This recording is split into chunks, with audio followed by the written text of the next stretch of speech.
our acting municipal mayor, he can present that to the interagency meeting. That's the reason why I'm bringing this matter, Mr. Chair, because about last week when I have conversations with the acting mayor, he mentioned it to me that I think the task force uh, is amenable, no, to for the meantime that we can use portions of the vegetation area for the vendors, no. That's why Okay. because of this existing ordinance, Mr. Chair, no, that we can use as a reference. Okay, so thank you for that information, Honorable Pagsugiron. Yes, Honorable Promi Bautista, but before, I have to relinquish my chair to our presiding officer.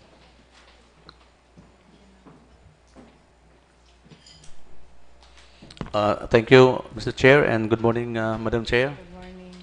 Uh, to all our guests this morning here, no? My colleague and sa bayan ng Malay, and to our televiewers who are watching on us this morning, good morning. Anyway, the issue brought here by our colleague is regarding the ordinance number 181. Yes, 181. Regarding the activities of vendors, the peddlers in Masyors, and marami yan, no, na mga sectors been regulated through that ordinance number 181. Ang kwan lang siguro, I want to know if who was the person. I've been talking with our colleague here that he is amenable to implement the existing ordinance regarding the usage of a portion of the vegetation area based on the ordinance which was since on that ordinance it stated that the chief executive will designate an area for the vendors, di ba? Yan nakalagay dyan eh. Tama ba yun, SB, no? So until now, that was not implemented, Madam Chair, and there was a discussion with, I don't know if who was the members of the task force have been discussing regarding this ordinance. Madam Chair, may I know from our colleague who was the person he's talking with? Honorable Pagsugiron. I think during the task force meeting, it was raised and the task force, no, members of the task force agreed that for the meantime, that is a temporary solution for the actually for the vendors, Madam Chair, no. While the wetland number 6 and that area intended for the vendors is still under the development, Madam Chair. So okay, so it was a result the discussion on the meeting with the task force, not with the discussion with our colleague here with any member of the task force. So it was came up during the meeting. Na they are amenable to implement this provision on our ordinance number 181 for the temporary uses of vegetation area. Meron ba yung... Oh, please make it clear, our colleagues, sir, para klaro ba? I think during the acting mayor informed me that during the task force meeting, it was discussed and it was raised because most of our vendors appeal to the acting mayor, and I think the acting mayor brought these matters to the task force, and the task force agrees, no, that the vegetation area portion, and I think that area will be identified also by the LGU, no, kung saan sila ilagay, kung ilan sila. That is a temporary parang assignment, no, Madam Chair. Mintras nga Okay. aton nga wetland number 6 is under constructions. So if that's the case, so it's a second-hand information. So the information came from the acting mayor. So why not the mayor send a letter to us on what to do with that problem, Madam Chair? Okay, we will request regarding that, Honorable Bautista? No, I mean just remind the chief executive to send us a letter since he was the one who's to brought out it on the task force. So, and what happened, what been transpired during the discussion, I think he has to send a letter to us what to do, no? But it should be properly communicated to us na ito, anong maitulong nyo, what will you do in order to support this problem. So are you Not only on reporting on this plenary na ganyan, it's a second-hand information. So how true is that information? So we need a letter from the chief executive addressed to us that what to do with that problem. How can we help and assess the problem of these vendors, Madam Chair? Okay, can you... I think we can do that, Madam Chairs, no? But let me inform the members of the body that we are the one who enact this ordinance. Nga dapat we can post the executive department to implement this ordinance, no? Yeah, we are the one who... Dahil klaro yan eh. Yeah. We are the one who imposes, but he is the one who is the meeting with the interagency task force, and they are the ones who are talking with the plans. What I'm referring, Madam Chair, is that, of course, we can remind always the executive department to implement all the existing ordinance that been enacted by this Sangguniang Bayan, Madam Chair. But in that respect, I think we can send communications to the Office of the Mayor, at least siguro magsulat sa aton, no? With regards to the result of the task force meeting. No? Oo, kung ano ro ang mga suggestions. May gani na-remind mo. Kaya, Madam Chair, so, siya ang may direct information eh. Pinasa lang sa atong membro with that body. Dapat isulatan na. No need of reminding him because alam na eh. So what we want is we need actually our support. If he is really, if this was discussed in the meetings of task force, so we will implement it. So he will be implemented, but he needs our support. So dapat sumulat sa Sangguniang Bayan. Di ba? Can you personally talk to our acting mayor about Pagsugiron regarding that? In that particular aspect, Madam Chair, I will talk to him again, no? But that is the message. But what I'm referring to, Madam Chair, is also if we go back to the wisdoms of the ordinance, nandyan pa naman eh, no? Diba? Nandyan ang ordinansa. Yeah, we know that. Diyan na nga, tagal na yan eh. Because there are times that na we are reminding the mayor or the whoever in the executive that we remind them of their obligations, no? Of their na ito dapat gawin. Even some of our departments, we try to invite them because sometimes they forgot that these things they should do, Madam Chair, no, di ba? Yan lang naman ang concern eh, na kung kailangan natin na ako kasi is concern ko dito is at least the welfare ang kwan itaton ng mga vendors, ang sitwasyon itaton mga vendors, no, nga wa pata sanda it area agdip sanda makakandak it andang pangitanan dahil wa gani sanda it area pa nga gintao naton, kulang ang area sa Manggayat nga gintao it LGU, Madam Chair. Okay. So anyway, that's our all concern, Madam Chair, di ba? So before we were reminding this, now this time no need to be reminding him kasi alam niya na ito eh. And as mentioned earlier, sugot ko no for temporary uses of a vegetation area ang task force. So no need to be reminding him.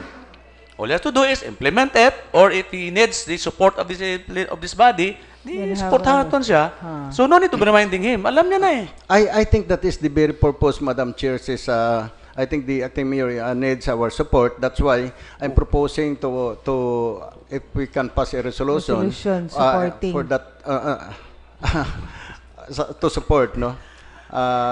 Baka basi yung kailangan mananara. Oh, so that's why we need he should ask from us kung kailangan yung suporta natin. Ay man mo gahambak, he doesn't need our support. Di ba? Kailan ba ang meeting? Oh, ano we have to be in a hurry? Well, 3 sessions na lang, wala na tayo. Di ba? I think, Madam Chair, it could be vice versa. Pwede naman kita magpasa kung gusto nato, no? Let's not look at the situation of the acting mayor. Ato lang direkta lang kita sa vendors kung gusto natin because after this, I think medyo magre-resist na tayo at hindi na natin ma-actionan. Kasi Madam Chair, the implication here is like this. Look, di ba binawal nila lahat ang mas 25 meters plus 5? Bawal lahat eh. Bawal. Then if he allows the temporary usage, lahat yan naging uses temporary, lahat na yan. So that's the implication. That's why we want to know really if the truth of the matter, ano ba talaga ang totoo? If you allow the Mr. A, you will allow everybody.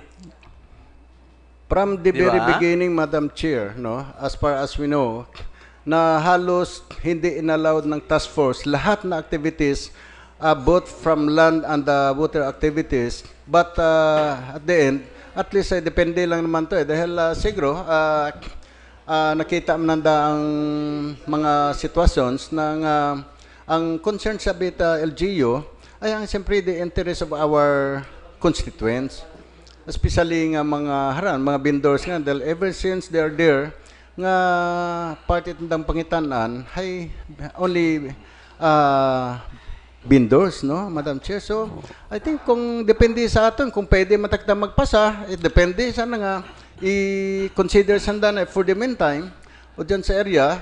Mr. Chair, kung nang bago ba ang sugot, so ano pang considerations discuss natin?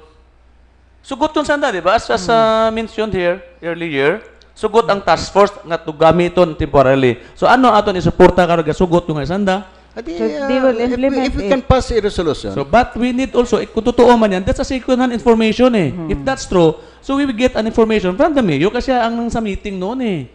Diba, Madam Chair? My only concern, Madam Chair, after this, so I think we can meet, I think this month of April. I don't think if dahil but you can personally talk to the acting mayor. You can call him and Can call anytime. Oo. A few minutes to call Kung the mayor. ano gid aro status agod.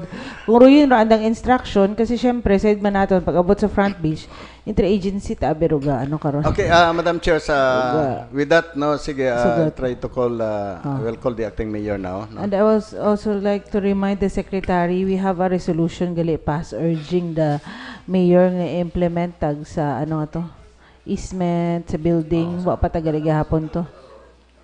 Pasa? Wa pa ta oo. Ano nga na ito ordinance Resolution. Resolution Anyway, I think din. that was already approved, Madam Chair, and I don't know what happened to that resolution.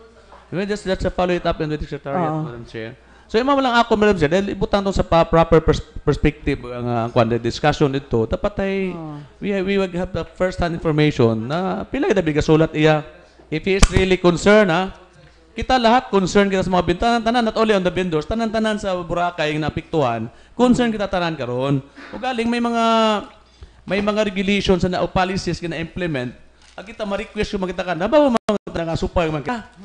Di ba? So, if they agreed, andun yung discussion sa task force, they will allow it, so be it. And then we'll be happy for that. But we need a right information na he has to request from us kung ano yung support natin. Ay kung kita man mag-request, kung kita man ang bagon nga, di ba? Alam natin na bawal yun din nila eh. So, yun lang ang concern ko, Madam Chair, nga hindi kita ang bawon nga supay ba kita. So, pero kung nag-agree o sanda, give us the communications and we will do it immediately, Madam Chair. So we'll wait for the feedback of Honorable Pagsugiron. Yes, Honorable Sumdad. Hello, good morning to everyone here, to the August body and the media. No, regarding dun sa sinasabi ni SB Pagsugiron, since our municipal acting mayor is the one having the meeting with the interagency, no, and they agreed to bring back some of the vendors sa vegetation area. Siguro if that is true, then para naman sa kabuhayan ng mga ng mga vendors, and since it's peak season is coming, so makabawi sila.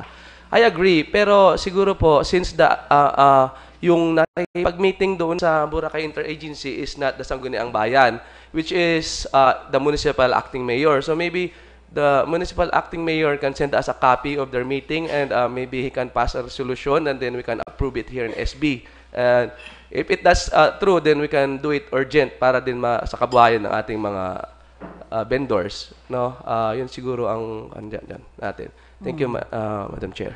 Okay, so we'll just wait for the response of Honorable Pagsugiran. Maybe he called our acting mayor regarding the speech that he has privilege. So, are we still on privilege?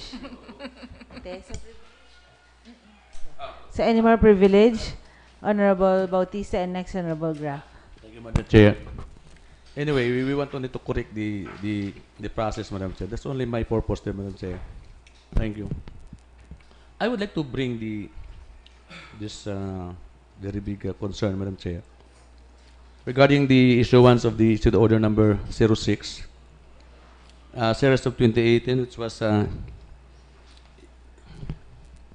issued by our acting mayor on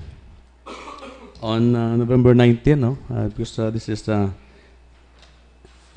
effective immediately, Madam Chair.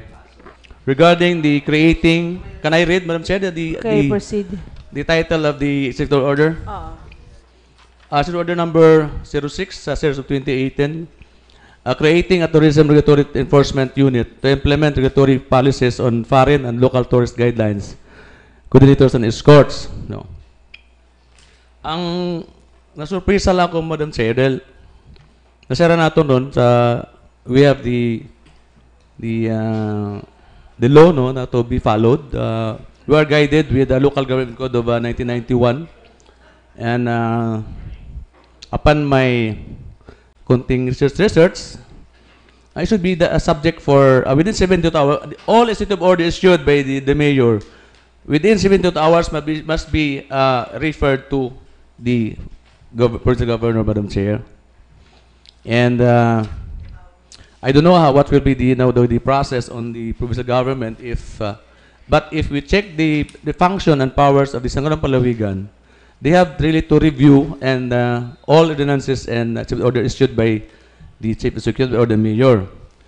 During my investigation, Madam Chair, sa provincial government, pinuntahan ko dun sa Sangguniang Palawigan, walang referral of this Executor EO 06 from the provincial governor.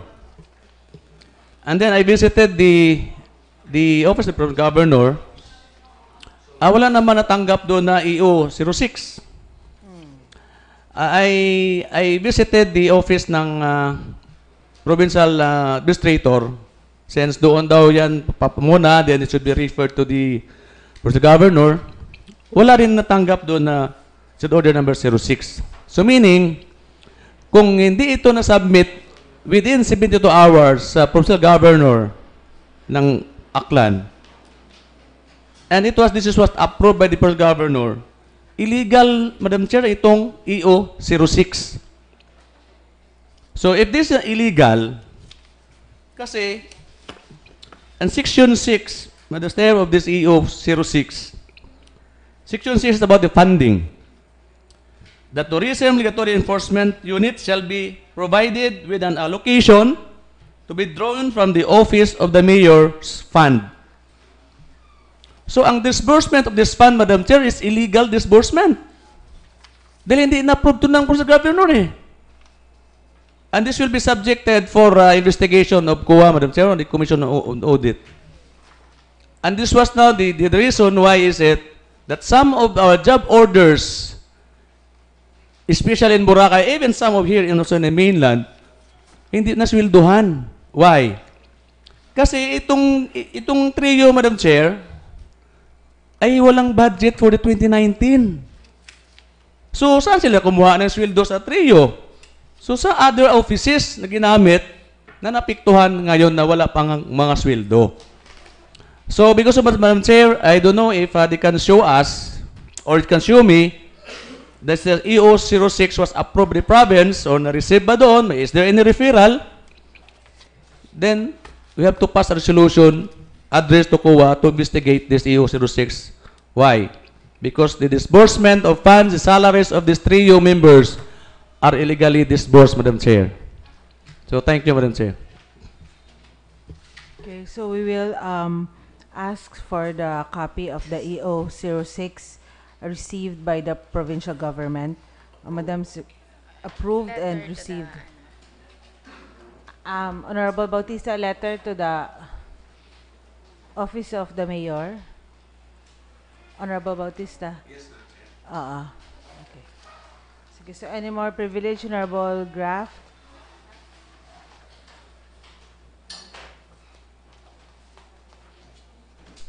Thank you, Madam Chair. Good morning to everyone, our televiewers, followers, and the colleague here in the August body, our staff in the Sangguniang Bayan, and of course our guests, and the PCTV crew. Madam Chair, I would like to discuss a little bit what's going on in Boracay, especially in the area where our world-class kite and windsurf destination is located in Bulabog Beach. Because it's been an ongoing issue between the local government, the DNR, and the residents and the business owners of that area in the beach of Bulabog, with regards to the legality of their structures,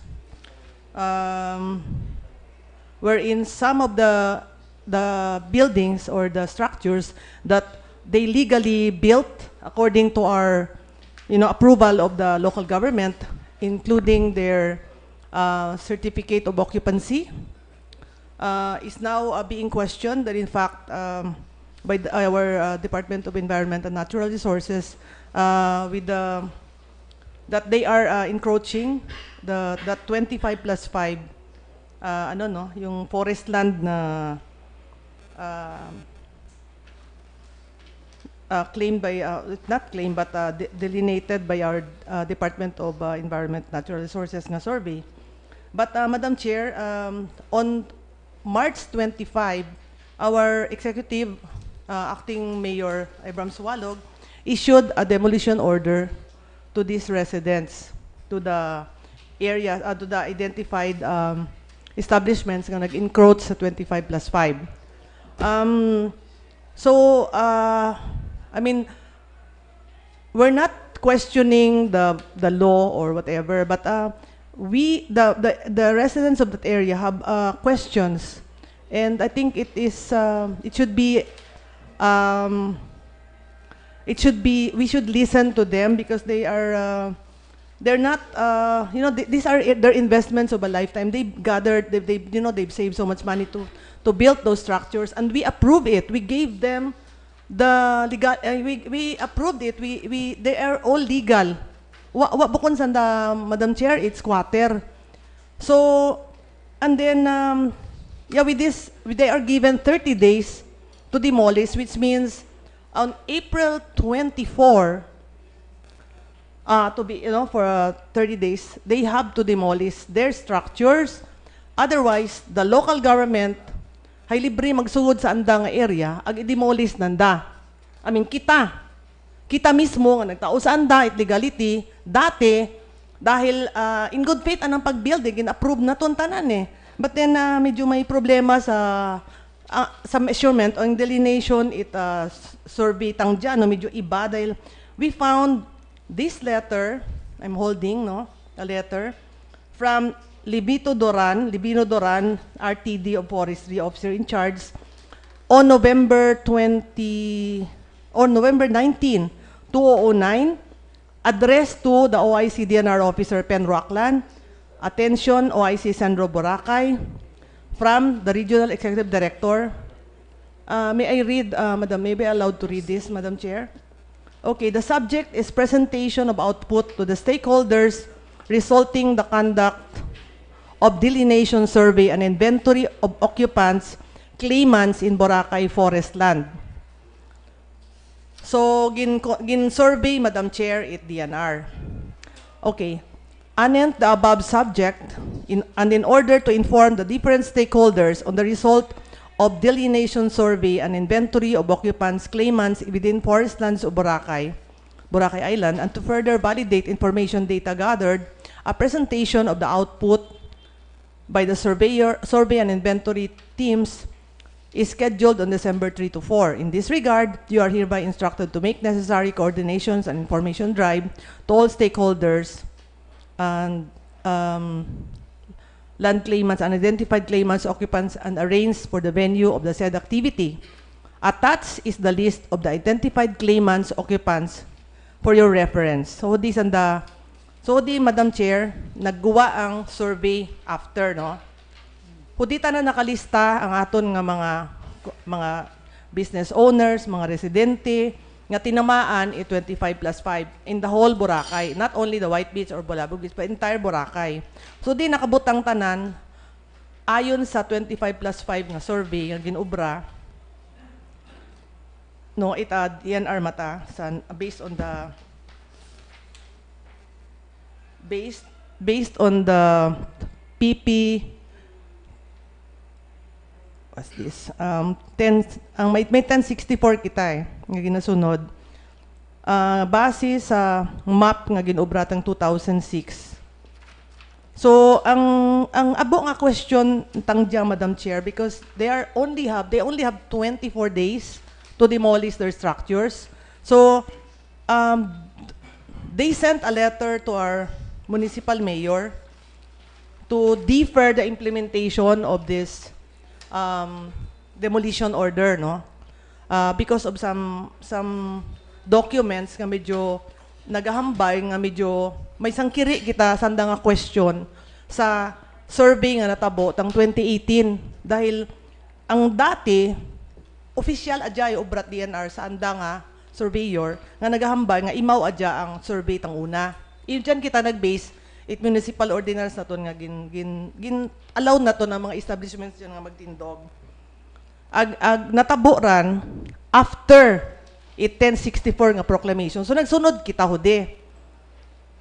So sa tangja nga sitwasyon, Madam Chair, gapakuba tanan nga tawo to dahil nga ni imaw ran ang sitwasyon, no, and that's the reason also nga uwa din nakaaya ng aton nga Beer MG nga general aton nga manager at interagency, dahil nga ni nga kinangan nanda mag-survey ang DNR nga surveyor ag ang anat private surveyor nga joint survey para makita gid eksakto ang delineation, ang marker gid nga may tatlo sa nang identified nga nakita ang point 133, 134 and 135, then 136.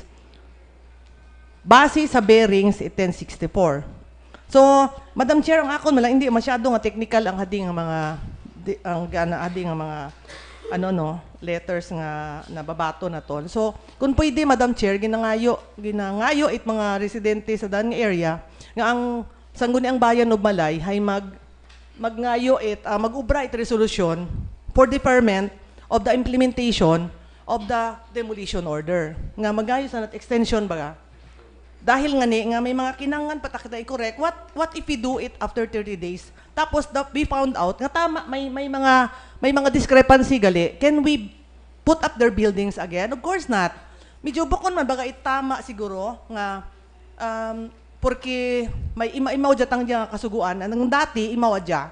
Tapos we just demolish their buildings nga may sangkiri pa kita nga o sanda nga pangayo nga extension sangkiri nga deferment at implementation para makorek kung ano man ang nakikita nanda nga discrepancy. Imaw man lang andang ginangay. So this August body gina-request na magubratan itaan nga resolution. Ag siyempre ang isga pa the letter of SB Jupiter sa sa president naton, di ba, sa mga daan nga mga areas abo-abo atong issues, di ba, sa mga 15 from the center of the road, tapos tanan sa 1064 naka-base So 1064 man ang base survey tang 2009. So imaw nga medyo Madam Chair, imaw nga ngayon ako sa aton na kinangan naton mag ubra gid resolution requesting sa aton nga interagency ag sa aton na municipal mayor ang deferment at implementation it demolition order on August. Dapat they're given until April 24 eh. So that's the request of our constituents on that side, Madam Chair. Thank you. Okay, so any members of the body have reactions? Okay, Honorable Bautista. Thank you, Madam Chair. Thank you, SB Graf, for bringing that matter in this plenary. Actually, our ordinance was passed in ordinance number 9697. It was the ordinance which was amended in ordinance number 131 of year 2000. And after passing the ordinance 96-97, the MPDC conducted a survey with the number. We requested Namria to do the survey. So that was really the proper agency to have this survey. And then even in 131, which was amending 96-97, it was just carried on our ordinance, Madam Chair, the 25+5 regulation. And the 1064 was been declared through a presidential proclamation in 2006. So that was 10 years after the passage of the ordinance number 9697, lumabas itong PP 1064. Some of the structures within that area, before the issued the zoning and building permit, was already measured, no, by the zoning officer at the same time, MPDC, of course with the coordination of our building officials. So mayroon silang building permit, they have the occupancy. I don't know, and so meaning they are builders in good faith. So siguro all they have to do there is to bring it that matter, to ask some legal opinion, a lawyer, and review the documents, Madam Chair.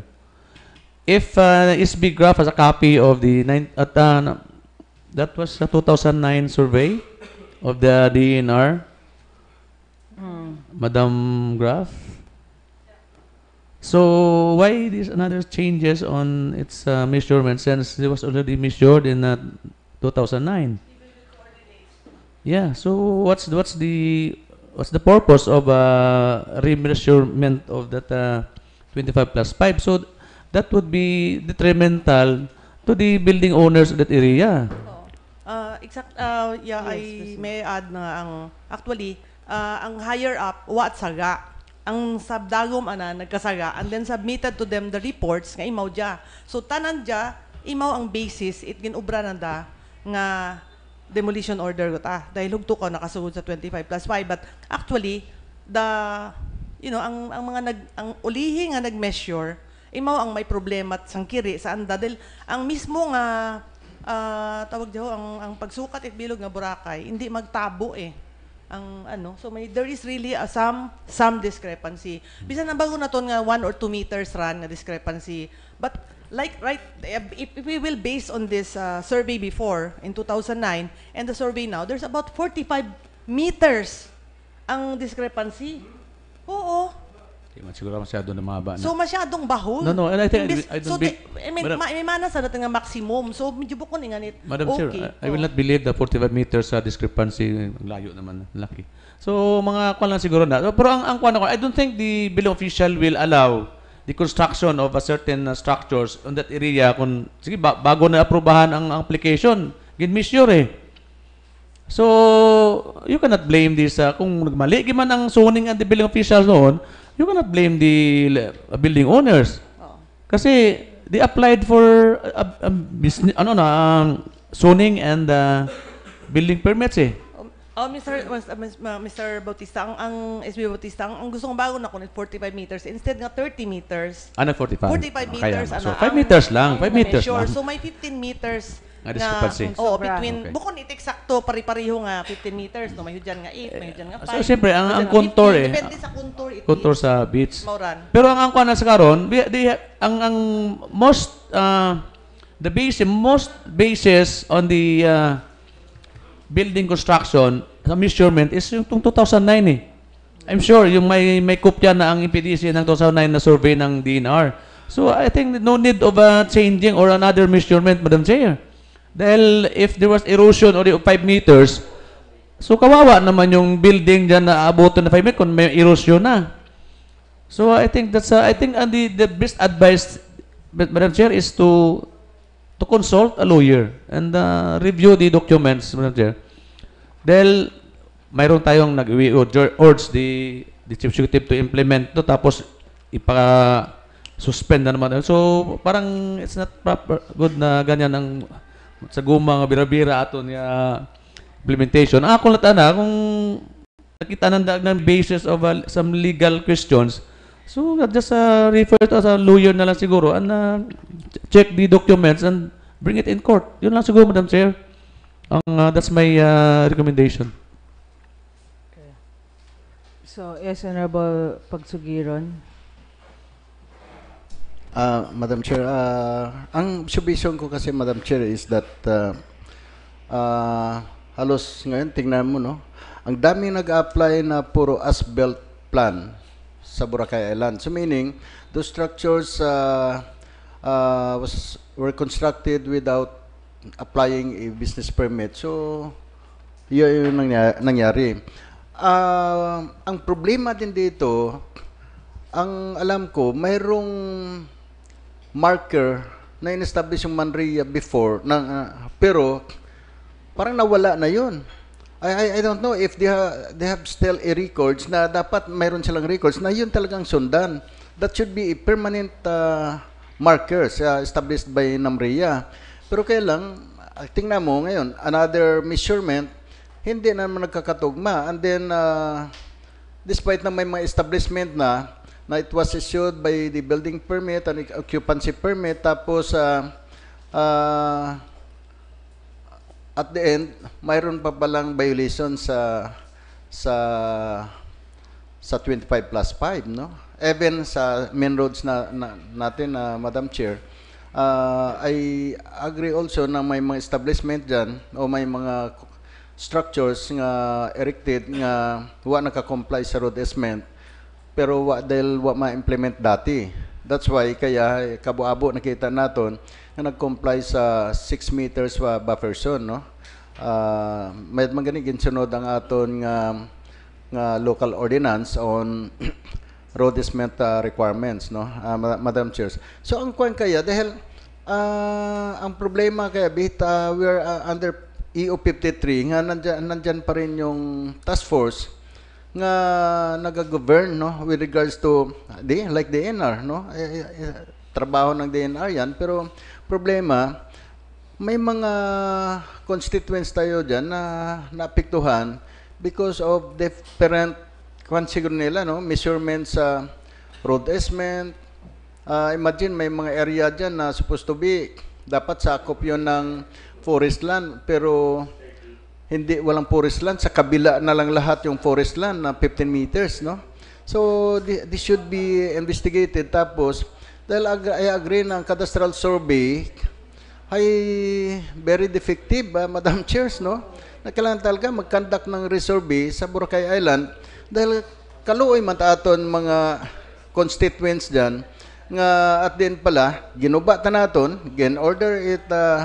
nag-order it demolition, pero gali ay sa orihita, paano naton to makompensate sandaya kung na demolition ng structure, no? So with regards to the concerns of Honorable Grap, siguro kung pwede, she's requesting if this body can pass a resolution for the deferment of the implementations of the demolitions. So I agree with her, subject for further investigations, Madam Chair. Okay, so Honorable Sumdad. Yes, Madam Chair.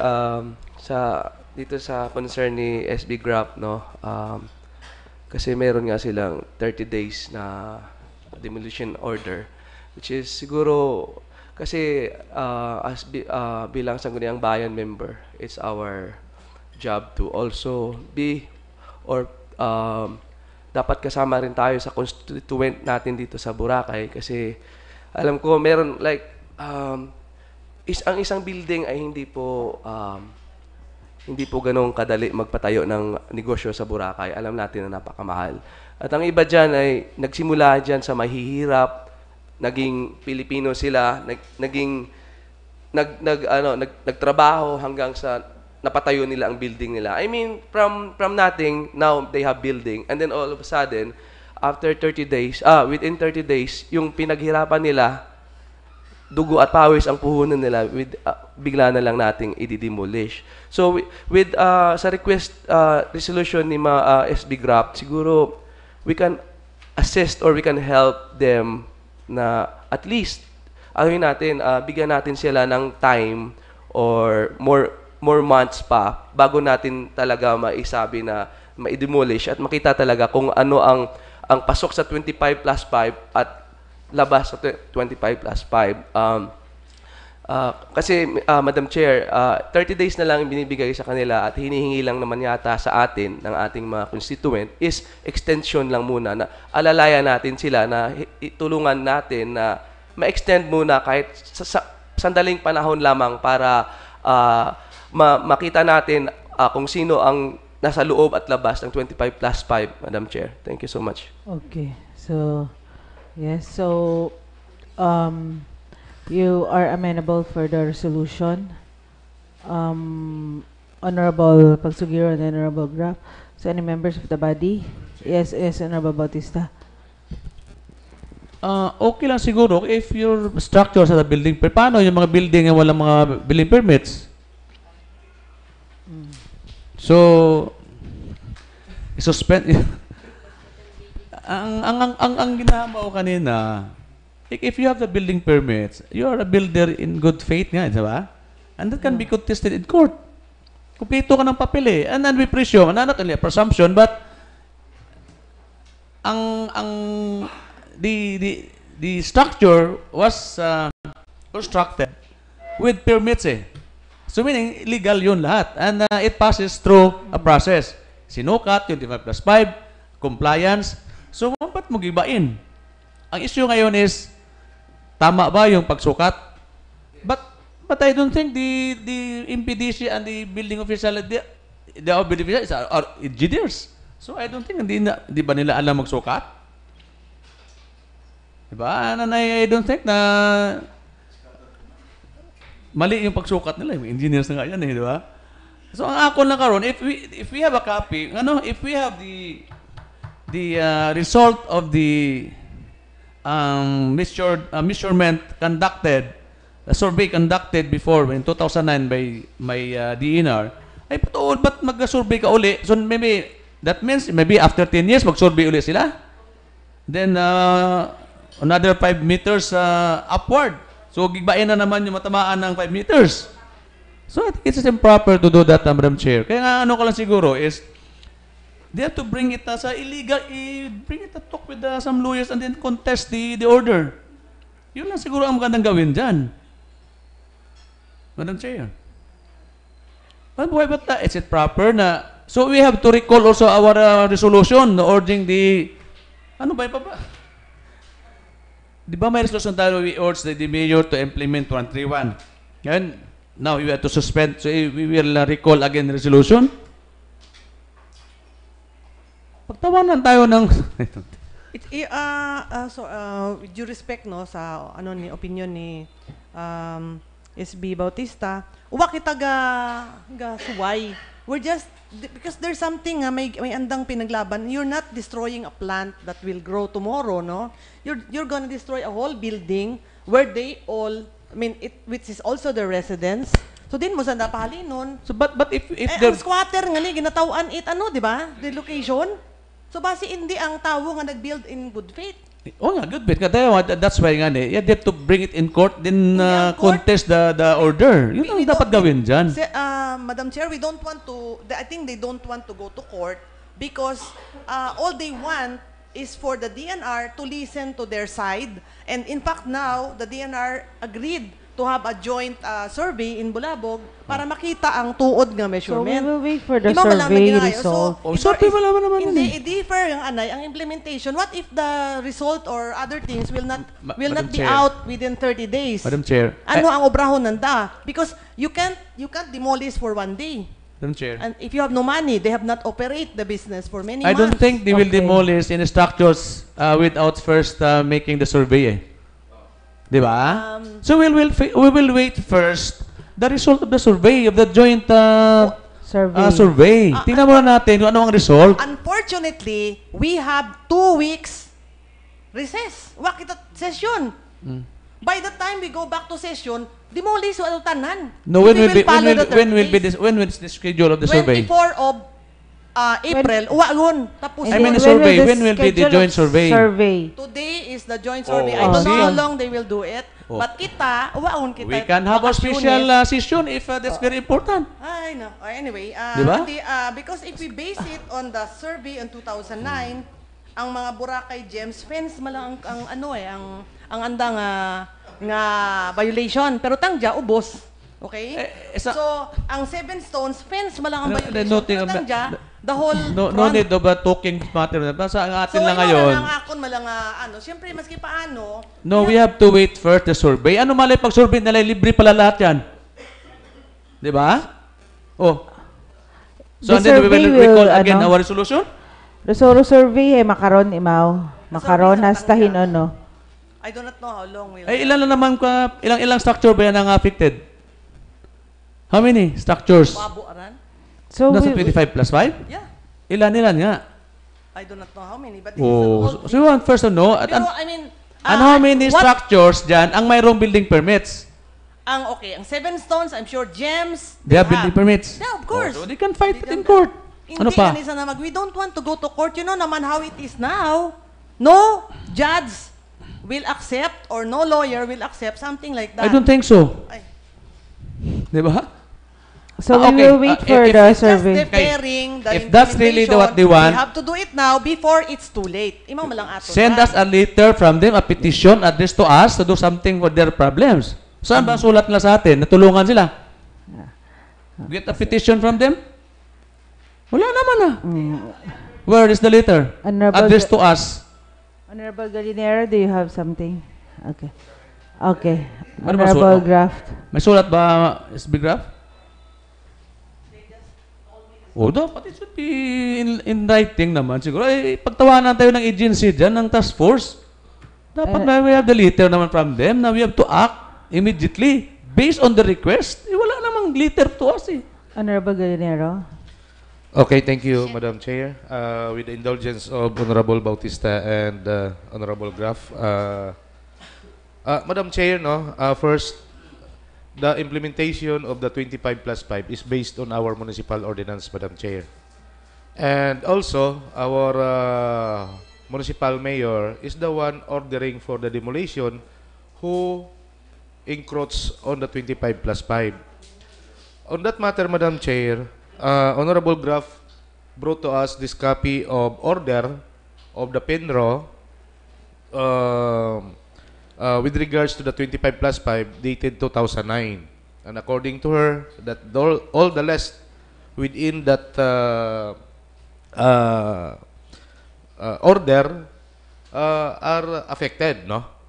So, sa makaroon, Madam Chair, nakita naton, according to medyo nagareklamo, particularly on the Bulabog side, ang mga negosyante and some residents with regards to the implementation of 25 plus 5 that according to Honorable Graf, ay before, fence lang, kara, pati bilugot ang building na damay. And according to her, may measurement makaron. Another measurement, no? Nga kung nagsala o kung anuman, but maybe due to the request of the some residents in Bulabog area, they were given a chance, no, by the task force, and of course, the local government must be involved since that we are the one who are implementing the 25 plus 5. So siguro ito man aton karang zoning officer and aton karang engineering department to be sure that ang pag-measure ay tama. So I would like to ask Honorable Graf, kung sino ang mga ginimbitahan sa measurement makaron, ito kara sa Bulabog, it is with the presence of our zoning officer and engineering department, also with the barangay officials, or only the interagency task force? Honorable Graf. Sinong invited sa sa survey? Including our zoning and so how can they have this remeasurement if that is what kung yun ang sinasabi, so it should be a joint survey together with our zoning, our engineering, because it is our municipal ordinance who will be going to be implemented. It's not for kasi yun nga, may main high tide nga ginahambal kita, may main high watermarks. So ano ba talaga? So I think that kung ginakorek nanda makaron, it should be with the presence of the local government. That's only my and then when we pass a resolution right now, Madam Chair, I think it's premature, no? Because they are still having this measurement, this survey as of this time. So that's my comment, Madam Chair. Thank you, Madam Chair. So, Honorable Graf, we will wait for the feedback regarding the survey. So, before... Okay. So, is it Honorable? Honorable... To add on, Madam Chair, no? Sige, Ron. Actually, naintindihan naman nato na Madam Chair, nga may abog maapektuhan sa 25 plus 5 around the island of Boracay, Madam Chairs, dahil nakita man naton nga most of the establishment, not only in the area of Bulabog or in the front beach, nga kaabogid man una nga apektado 25 plus 5 is meant, Madam Chair, nga under our ordinance, nga may ginsunod gani task force, no, ang local ordinance. Otherwise dapat 45 gani ran no. Ang sa main road is 30, no, 50 meters from the center line of the road, sa classified as forest land. So medang gani dahil gin-adapt man ito interagency task force ang local ordinance, which is ang buffer zone is 12 meters, no? Ang concerns ko lang banda kaya dahil siguro joint survey man niya, Madam Chair, no? Joint survey, and we need to know kung anong resulta at joint survey. So hindi man siguro lagi nandaya ma-implement, no? Dahil siyempre matter of considerations, like may mga residents sabi na nga apektado, so they will be given, I think, ample time to tanaw naton kung ano ang status at hayang affected nga structures, no? Aya bala local siya or nga kailangan itawan it relocation. And then I think this body can, although we have a recess, pero pwede siguro we can call a special session for that matter, Madam Chair, to tackle this concern. Okay, sige. So, Honorable Graf, may feedback doon? May feedback? Okay. So, we will wait for the result of the resurvey, and then it should be, there should be a representative from the local government. So, paano maayos ro gina-question nga to nga 25 plus 5 mas magulo, mas mag-conflict pa base kung ano result it survey makaron. So dapat abiron hay maina nga from LGU, from zoning, engineering. Agbase kung puro ba private itaro ito. Private owners, private surveyors. Ang ito, Madam Chair, ay ang surveyor at DNR, a surveyor nga private para ano ba ang andang ano. Ang polygon ko na hindi mag-meet. Pero there should be... And I don't know, it's an instant. They just told me this morning. In fact, I woke up very early because somebody came to my house that there's going to be a joint survey today. Without yeah, I didn't know about it yesterday until today. Tapos ang ano, syempre ang aton nga na actually LGU during closure o paggawa sa itadi nga bagong measurement nag-appeal si Miss Alma nga ang aton nga measurement dati may nag-attend man nga taga DNR, so dapat correct to ang pag-issue na tot building permit. Pero hindi sa na mag ano nga porque nag-attend ang taga DNR doesn't mean nga usyan taga DNR ang rules. So wala na gina-acknowledge ang presence it anda nga representative. Imo ron ang natabo sa meeting tagto nga pangisgan pa kami isang bilog nga USEC dahil daywa man lang kami ang naghambal ito nga may problema dahil gindigalize it local government based on our ordinance ag based man sa 1062 sa 64 nga ano ni Duran ni ni Levito Duran saan nga ginsugo nga ginsulat na sa Penro ag sa Senro nga may mga coordinates pa ang hagto nga mga measurement, so hindi dapat nagsaga maron Madam Chair dinugto nakabutang nga mga fence man lang naigo kon basihan ang 2009 nga survey imaw ang ginaano tangja siyempre kun fence dali man lang buon kun portion itagtong cottage dali man lang buon but not the entire building Madam Chair. Imaw ron ang difference kay ag nag-conduct public hearing, public consultation sa mga stakeholders nga affected para involve baga sanda sa pagsukat dati. Unlike now, nga what basta nagsukat tapos ang bagon ikaw imawot adya. Di ba our suspended mayor also issued a self-demolition order sometime in October 5 ingan if I'm not mistaken. Self-demolition lang hagdo sa mga affected nga gindista itaton nga DNR nga imaw to ang mga dapat magdemolish sa ginmarkingan nanda nga kundiin dapat asta ang 25+5 Madam Chair. Okay. So we will wait for the survey kung wa man representative with LGU kato paano naton imo ma-verify to? Oh yes, Honorable Bautista. The demolition is based on the order of the chief executive, no? So meaning ang LGU naga-demolish. So I don't think if you are the chief executive alam mo may building permit ma-demolish at imo kanay. Di ba? Ang i-demolish ka siguro na harong mga illegal structures na. Meaning I said illegal is walang mga permits.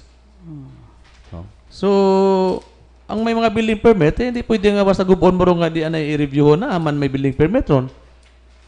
Or you can be charged for damage of private property. Kung iguba mo na, kumplito na dokumento na, may zoning, may kumplito tanan, may business permit pa, gubon mo.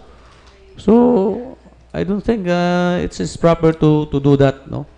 So, ang kwan lang count siguro na, ang mga structures at mga building permit nga ron, base sa survey ni Igo, so, maron ko siguro sanda ng kuana karon problema.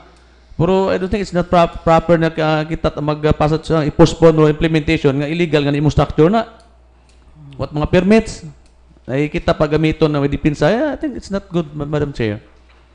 So ibutang ko natin sa husto ang isla ba ngaron na mga makaron lang dahil sansaga ay halalang gilang.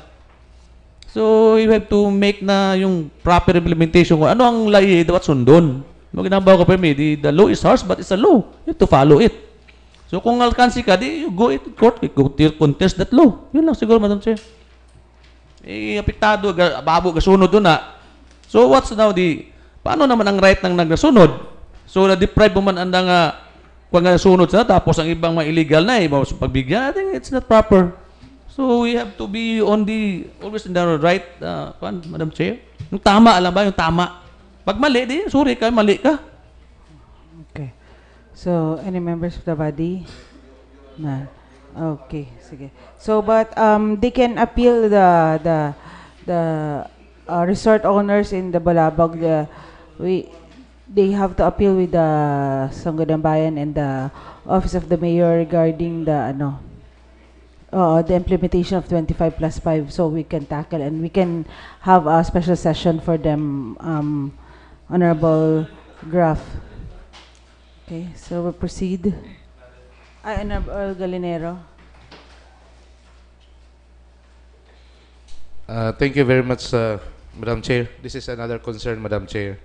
As of this time, Madam Chair, no, we have a very big issue with regards to the howling services of ECOS in our municipality because of some comments, no, from other government agencies like with comments of the COA.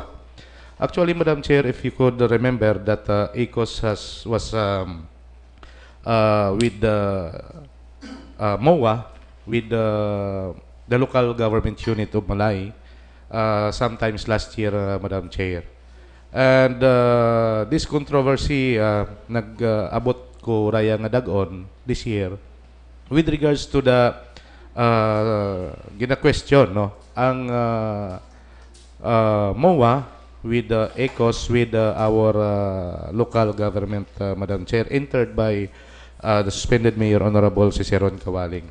As far as we are concerned, Madam Chair, if that comments of the Commission on Audit, no, nga ginhaboy katon iya, and also there are some letter from the CUA that we need to have to answer with the Commission on Audit, Madam Chair, ay medyo as what we had nga ginmitingan naton kahapon, there are some sort of exchange of ideas together with the DENR people, no.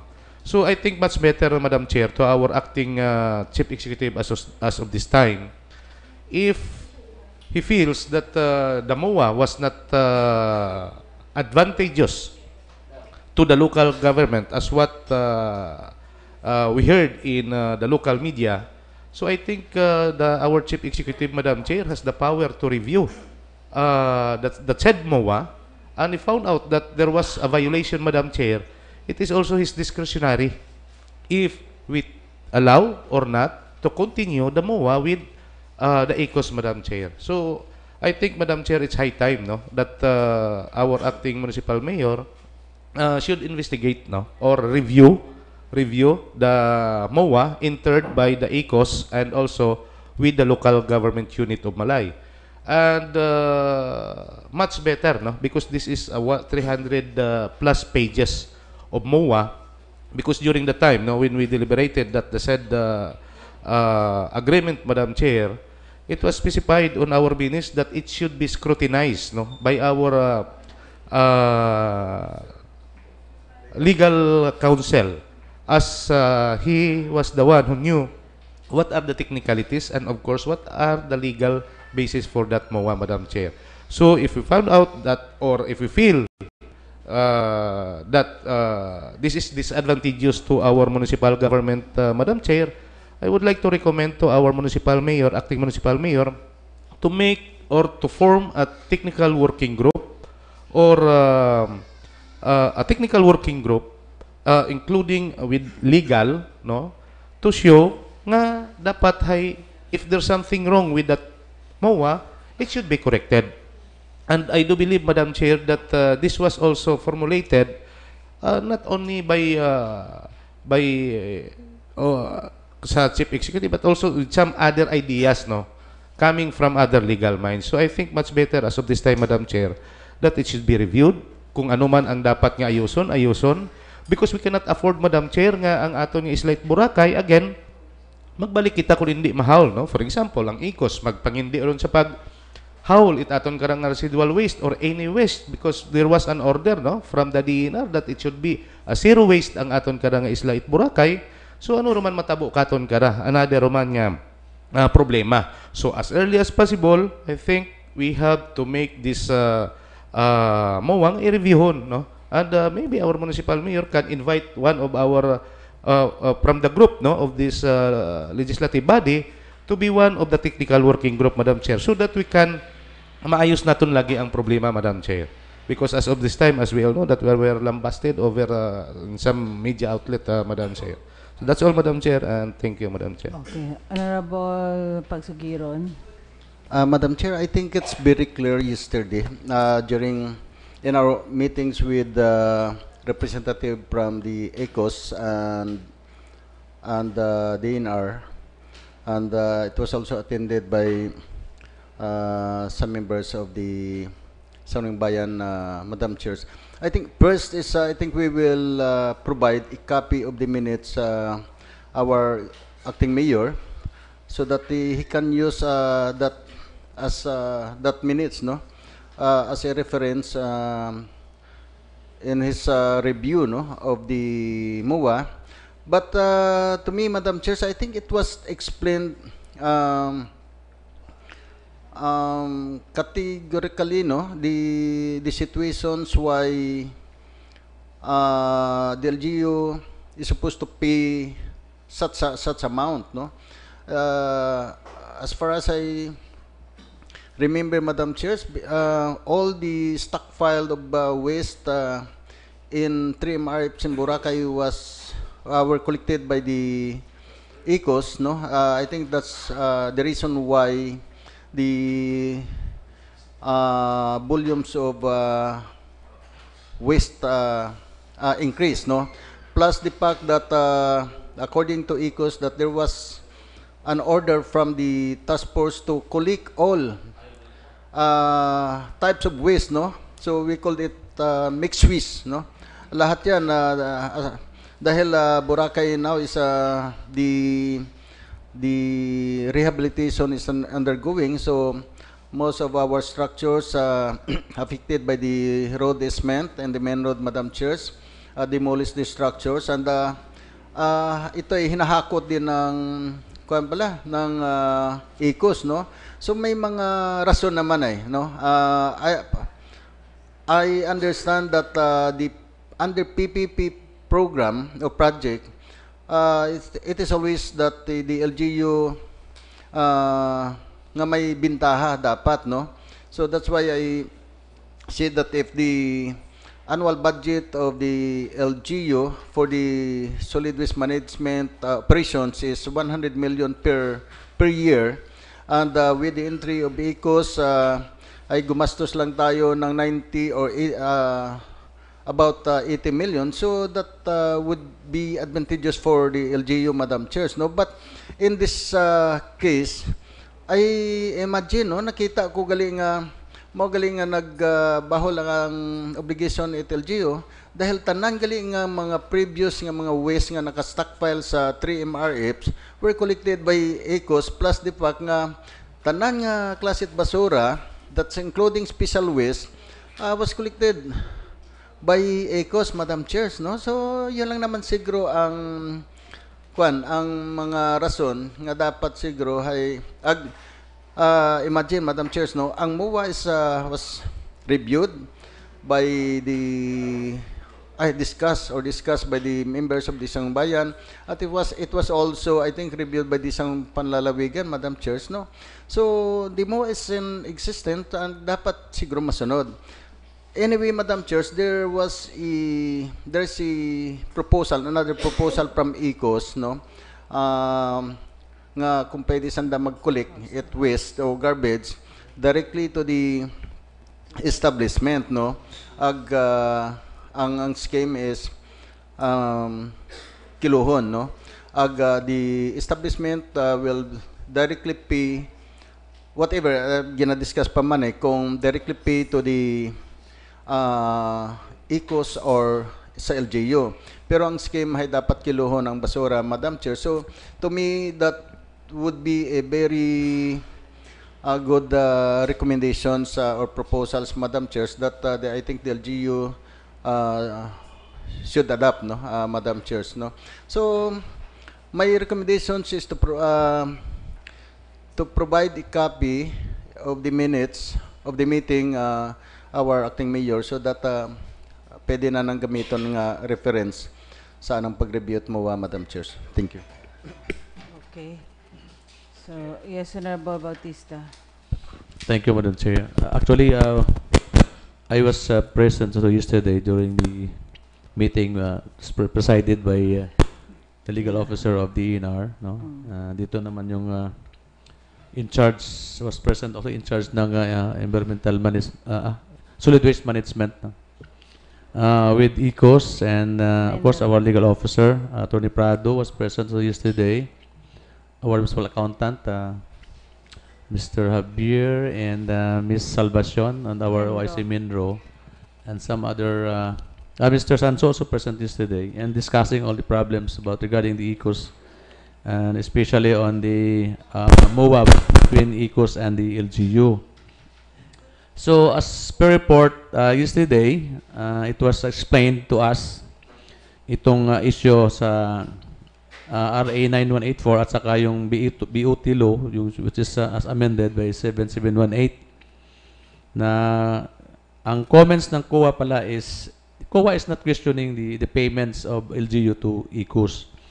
What they want to explain to them, they'll based on the observation na dapat pala daw is bidding, through bidding, itong Philippine Procurement Act natin na 9184 instead of PPP. So, what COA wants is to explain to them bakit yung scheme na yan na supposedly 9184 to procurement or bidding, bakit PPP. So, sinagot pala yun ng accountant ang letter ng COA which was addressed sa acting mayor.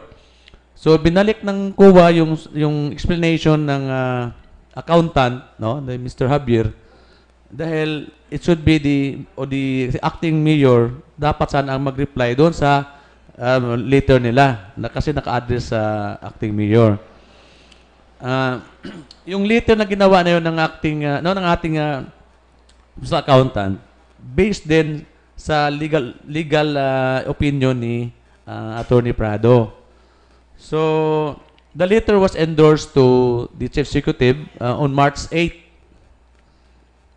And until now, hindi para lineplayan ni acting mayor yung COA na observation.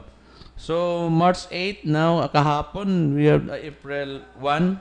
So, it's almost 22 days. So, hindi pa rin nasagot, no?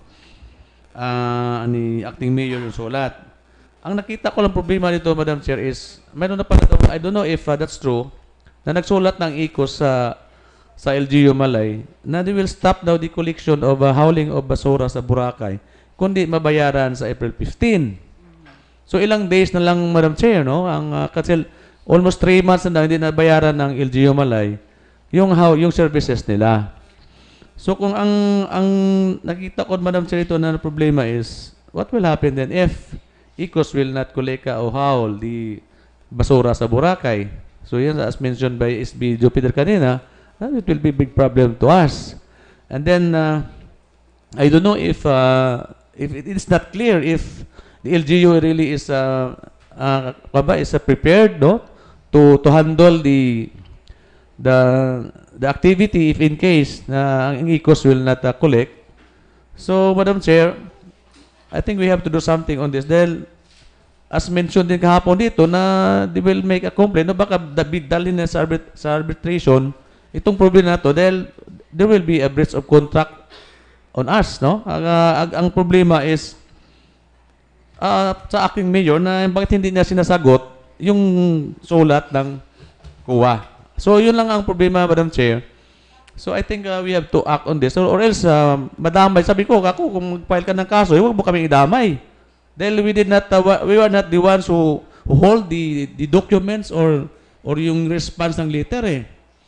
So, Madam Chair, ang akin lang, I think, to free us in any litigation in the future regarding the problem, so we have to act on this na in the future, hindi tayo madamay dyan sa, I don't know what's the problem there, why you don't want to pay the ECOS, yung natanggap, kung COA did not mention the reservation na to stop payment or is there any suspension of payment eh. Wala naman eh.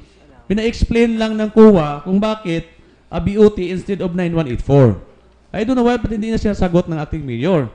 So, ang about to free us of that liability in the future, I think we have to do something on this. I don't know what we have to do here, Madam Chair, in order to free us on the problem in the future.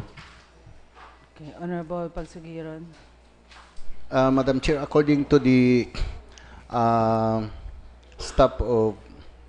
according to the department heads who were present yesterday, the Mendro, our legal counsel is here, Sir Ed Sanso, and the rest. According to them, they will, I think, the acting mayor is holding a meeting with the Solid Waste Management Board this coming, I think this week, no. I think we'll just wait for the result, no, because I also advise, no, them to discuss, no, the situations, because my apprehension here, if the ECOS will stop the collections of the garbage, then I'm sure that we will have another problems in Boracay. Dahil for let's say for 1 or 5 days that hindi natin makolekta ang basura, ay sigurado na naman na may problema na naman tayo. So I understand the plight of ECOS, Madam Chairs, because they reported to us that they already have short in budget, no? Dahil medyo mabahal man ang operating expenses. So I hope that our people from different departments or heads will discuss this with the acting mayor na kung pwede isettle ng problema and proceed to the Payment. new proposal of ECOS, Madam Chair. Okay, so That is our obligation, no? Obligation, no? I still remember what our legal officers say that pag order ka ng isang beer, ay bayaran mo ang isang buting beer. Pero pag order ka ng isang kahon, ay bayaran mo rin isang kahon na beer, no? So kaya lang, yun yung nakolekta kasi based on the MOA, ay yun ang volumes na kinulikta ng ECOS. So may obligasyon yung LGU to pay that, no, Madam Chair. yes, as discussed yesterday with the DNR, from our guest from DNR, we have decided that our accountant will talk to the acting mayor regarding the payment of the local government with the ECOS, and then they also informed us that there will be a meeting on Friday, the Solid Waste Management Board, and then they will also discuss with DNR, acting mayor and ECOS, regarding the proposal of the interagency, kung ano ro ging propose nanda kay Secretary Simato on the gusto abikatot ECOS hay kung pwede sa by establishment sanda nga mag-collect at basura. So yeah, one of our problem today would be the payment of the to ECOS. So we urge our accountant to talk to our acting mayors to discuss it with him, and so para masairan yun naton kung ano dahil naton nga next move para matapos yun nga ron nga gina-discuss per me. So okay, so we'll proceed to our question hour. Yes, Honorable Pagsugiron. Confirm na kahapon ni executive kahalin sa Boracay. Wow, ta nag-proceed. Thank you, Honorable Chair. My privilege is not related to what has been discussed earlier. And first of all, I would like to greet everybody good vibes. And from earlier discuss about the different environmental issues and etc. And now, tawid naman tayo sa issue ng mga kabataan. Okay. So right now, this is pertaining to the issue that the use of Malay and also the use of the Philippines are facing. This is with regards the Honorable Chair with the Sangguniang Kabataan, and I know that this medium is a great opportunity to voice out what really is the challenge that we are undergoing right now, that we are facing right now. With the new SK reform law, the Sangguniang Kabataan officials are now supposedly should have financial independence, as it is one of the salient features of the SK Reform Act stated in the IRR, Honorable Chair. And however, we are already on 8 months on our it is already 8 months that we assume since we assumed office since July 1, but unfortunately until now, all the system is still not fixed, and the guidelines, all the necessary guidelines by the different agencies are not yet released. That is why at this moment, the Sangguniang Kabataan officials are of the challenge. I would like also to take this opportunity, since we are live on PCTV, to inform the public that the Sangguniang Kabataan funds are temporarily suspended. The utilization is suspended. This is because of in the absence of the COA guidelines. Although last 2018, with the presence of the ALG advisory dated August 29, we are advised to utilize our fund on 2018 through the Punong Barangay and Barangay Treasurer. That is why in 2018, some of the barangays in the whole Philippines have utilized their funds and also conducted the different projects led and with the utilization of the SK fund. Unfortunately, this 2019, the utilization of the SK fund is temporarily suspended in the reason that, according to the advisory of the 2018 from the DALG, in the presence of the guidelines of the disbursement and etc. regarding the SK fund, with the finances of the SK fund, is that we can no longer utilize our SK fund. And on January 23, 2019, there was a release guidelines, joint memorandum circular from the DALG and the DBM. Unfortunately, it was not joint with the COA. That is why, although there's already a guidelines, we cannot actually utilize our fund right now.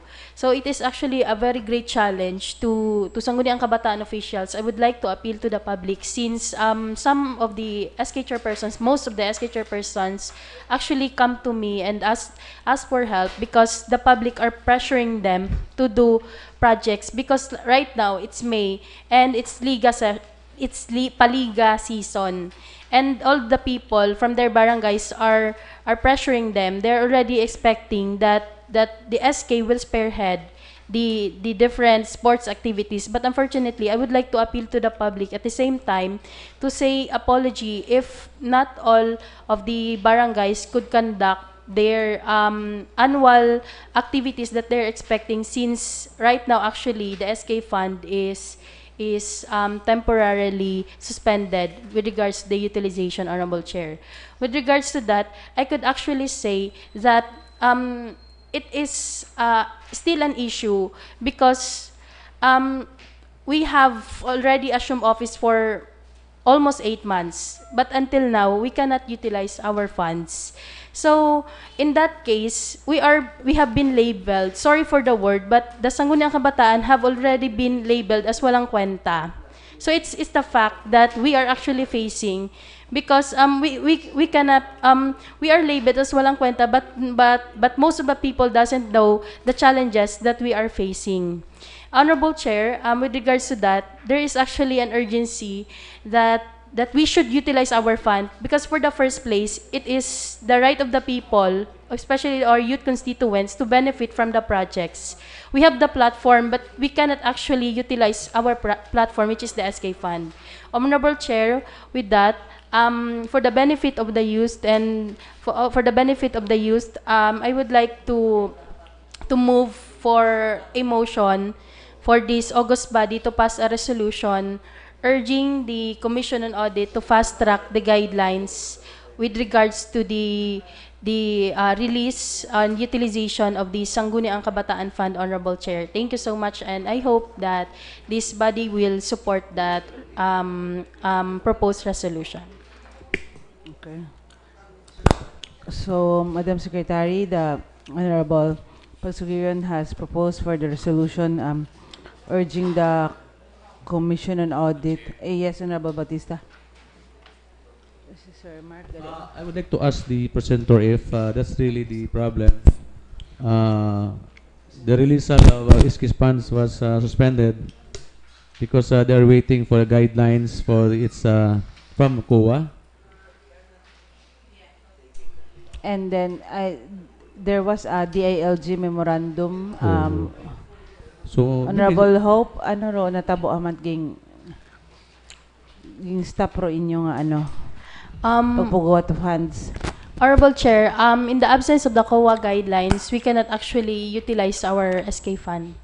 So that's the DILG and the DBM already have the joint memorandum circular with regards to the guidelines. But of course, for the legality basis, we are still waiting for the COA guidelines in order for us to have the full access with regards to our SK fund, Honorable Chair. So meaning the DBM and the DILG is not following up to the COA to release the guidelines until now?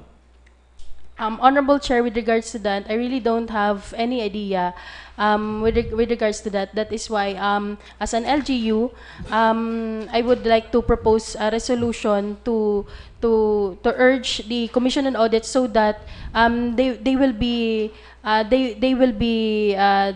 aware that our local government unit, and also I know that some of the local government units in the Philippines have already passed their resolutions with regards to that, so that they will be aware that we have immediate need. Our constituents, especially our youth, are in need of the projects using the SK fund, Honorable Chair. So I think we have to ask first the ILG, our MP.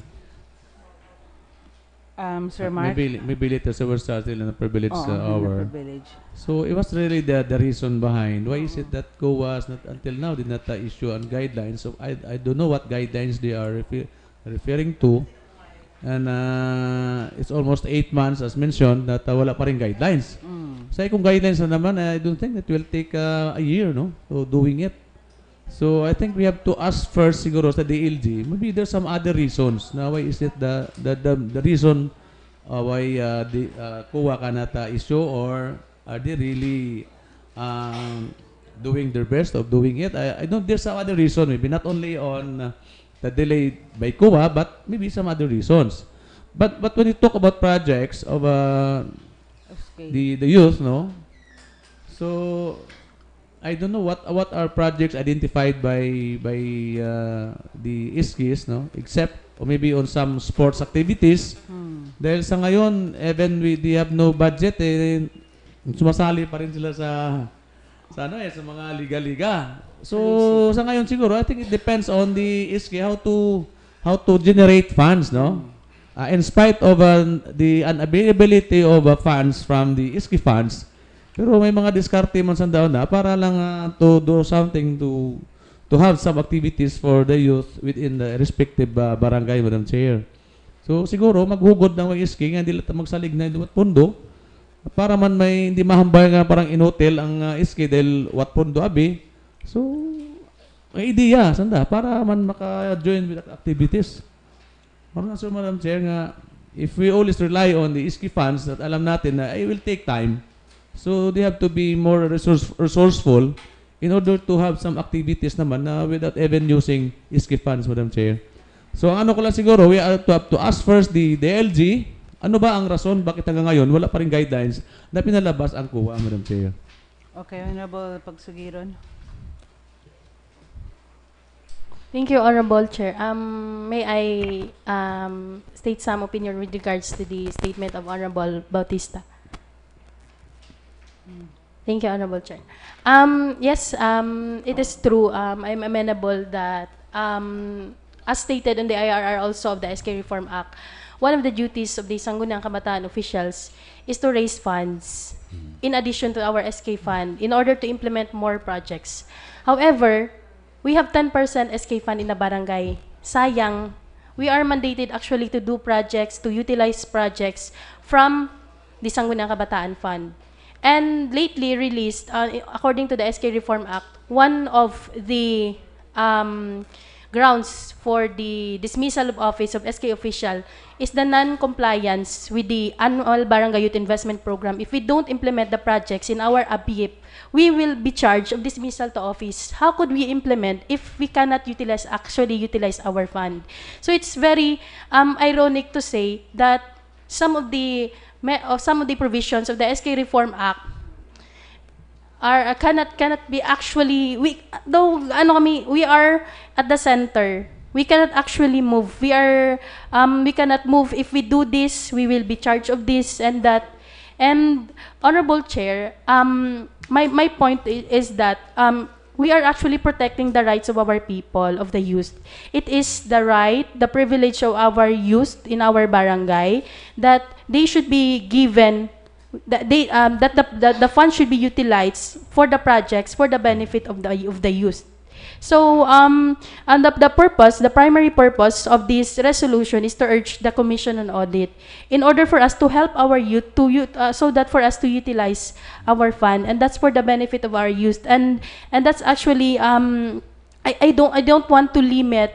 I don't want to have a reason that because of that absence of guidelines is that we can no longer use our fund, and that actually limits the benefits that should have been given to the youth. But because of this absence of guideline, it is very sad fact that it actually hinders also the benefits that we could give to our youth. That's the main point of having this topic on this privilege hour, Honorable Chair. I would like to ask, Madam Chair, if who will implement this Sangguniang Kabataan Reform Act? What agency? Honorable Pagsugiron. Honorable Chair, according to the there are a lot of agencies that should implement the SK Reform Act. There is CHED, also the DepEd, the ILG, we have the COA, DBM, and other agencies that I know that could be enlightened by our MLGO or later on, because there are different aspects included or provisions in the SK Reform Act. And with regards to the finances, also two main agencies, which are the DBM and the COA supposedly. So they are basically in charge of to supplement the guidelines with regards to the finances of the SK. That is why where it is very questionable why there is still no guidelines, since it is their very mandate to supplement the guidelines, the approved guidelines for us to also utilize our fund and to exercise our duties and functions as SK officials. Okay, Madam Chair, thank you. As mentioned, you will be charged of neglect of duty if in case you will not implement all the projects intended to a respective barangay. If in case you will not implement those projects, since and how can you be charged of neglect of duty since the funds was not released to you? And who will file charges against you if you will not cannot implement this project which was identified by respective barangays, since there was the funds cannot be released since you are still waiting for the guidelines, then you will be charged with a neglect of duty. I don't think they will do that. And what agency will file a case against the SK officials? Honorable Chair, may I? Based as far as my knowledge, any citizen could file a complaint. There is actually a possibility if a citizen of a barangay would notice that there is no project in your barangay and would complain to that agency. And actually, although it is very known in our society that public judgment is there, it could actually affect, although I know that the case will be dismissed, but it could actually affect that SK official because of what we so call public judgment, Honorable Chair. Okay, and to what agency will this person file case against you? Pardon? What agency they're going to file or submit the complaint for Compliance. It is compliance? the LG, Honorable. See. So if it's the LG, I don't think the LG will the case will prosper. The LG pala ang ano dyan eh. Di ba? So I think it's now the problem of the LG why they are not urging the COA to implement or to have out the guidelines? Yes. No need of urging them. The LG na mismo, secretary, ordering the commission on COA commissioner. I guess, Honorable Chair, with Diba? with the information that I have gathered, that the ALG is actually doing its very best through the National Youth Commission, but that's why it's very questionable why COA is not doing it. Maybe as an LGU, we could have another support. We can have another push to the Commission on Audit so that they're going to be aware and mapansinan da nga abo-abo naga-urge, then they will have to prioritize to release the guidelines, Honorable Chair. And in this way, I think that I could help my fellow SK chairperson with bringing up this thing to this plenary in order to also tell the voice of the SK in our municipality, Honorable Chair. So if that's okay, Madam Chair, I think we have to pass a resolution addressed to the LG and then to urge the COA to implement now the guidelines. Huwag yung direct sa COA. Should be to remind the LG, do what you do now, what your function, being an agency that supervises the local government units, diba? To urge the COA now to implement or to have now that the guidelines that affects the activities of the SKs. So siguro kung mayroon tayong resolution, it should be addressed sa the LG, not sa COA. That's a very good suggestion, Honorable Chair, from Sige lang, Honorable Madam Chair. Bautista. And I would also like to again to clarify that the main purpose it is just an accessory, that it is not the principal purpose of bringing up to this matter the risk that we are going to be charged with the dismissal of office, Honorable Chair. But the main point is, I would like also again to reiterate, is that we are just protecting the youth, that we are doing our very best in order to give the very best service to them. And if it is their right to be given projects from the SK Fund, then we will do our very best in order for the SK Fund to be utilized. Thank you, Honorable Chair. Okay. I would like to suggest to the presenter to change the title of the resolution, Madam Chair. It would be addressed to the ILG, urging COA to release the fund. So, Honorable Galinero, and then next, Honorable Dante. Madam Chair, that's also my point, no? That the resolution proposing by Honorable Pagsugiron, it should be addressed to the DILG, urging the COA to release funds, no? And kung ano mang mga whereases nato no na di karon. So, are you amenable, Honorable Pagsugiron, that it should be addressed to the ILG? Your proposed resolution? I am very amenable to that, Honorable. Okay, so if that is the Galinero. case, Madam Chair, I second the motion of Honorable Hope Pagsugiron, Madam Chair. So, Madam Secretary, please do the resolution of Honorable Hope. So, we'll proceed now to our question hour. We have guests who are waiting for us. Kaina patara. Have been waiting for us. So, Honorable Galinero. Thank you, Madam Chair. I move to suspend the rules, Madam Chair, of our regular session in order to interact with our guest, Madam Chair. Okay, so the suspension is... Sa interagency management group. Okay. So, Madam Secretary, proceed. Parts and the Jaitan. Madam Chair, we have invited the Interagency Management Group, but unluckily, only the DOLE and the ILG granted our invitation due to emergency concern at Bulabog area. We have with us this morning from our DOLE Aklan, Ms. Abiliar, and in behalf of the ILG, we have Mr. Mark De Los Reyes, our MLGO.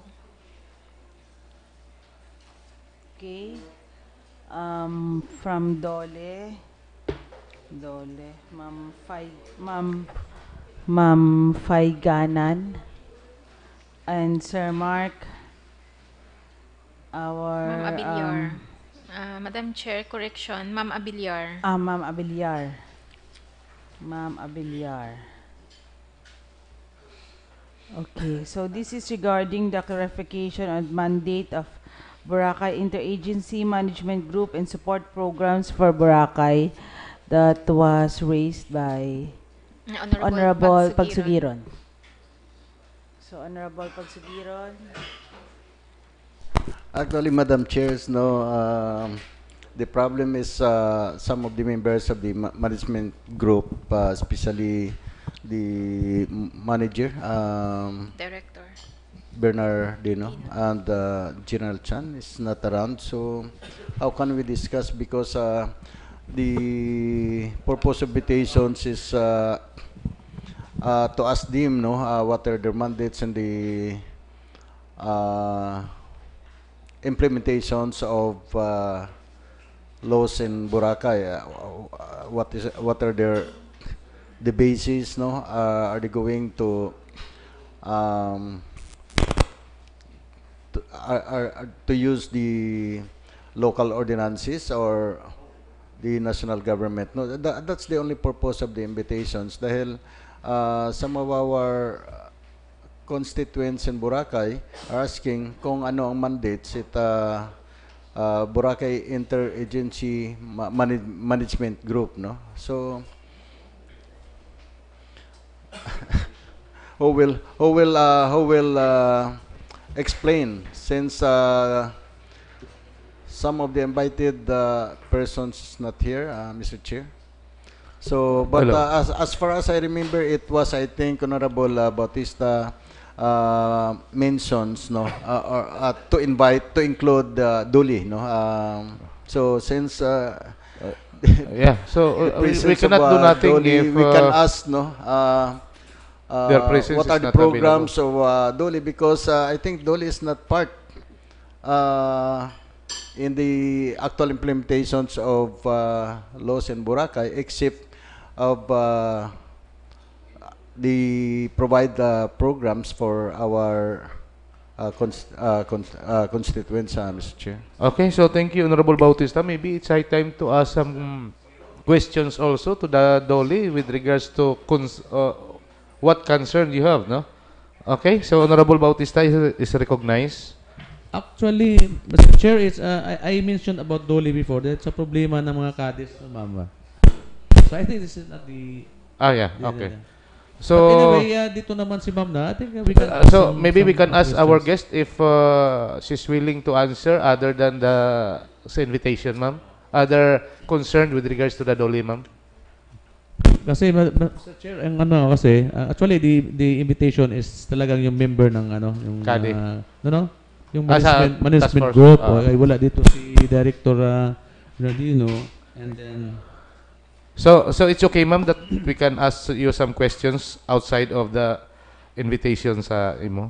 Yes, Mr. Chair. Okay. Actually, I want to give an update also about the plight of our caddies. Yes, ma'am. They Yes, came ma'am. to us. They came to us Okay, ma'am, and Mr. Chair, Mr. Chair. Okay, so allow first yeah. ma'am to Okay, explain can you give everything. us an Idea. opening statement, ma'am?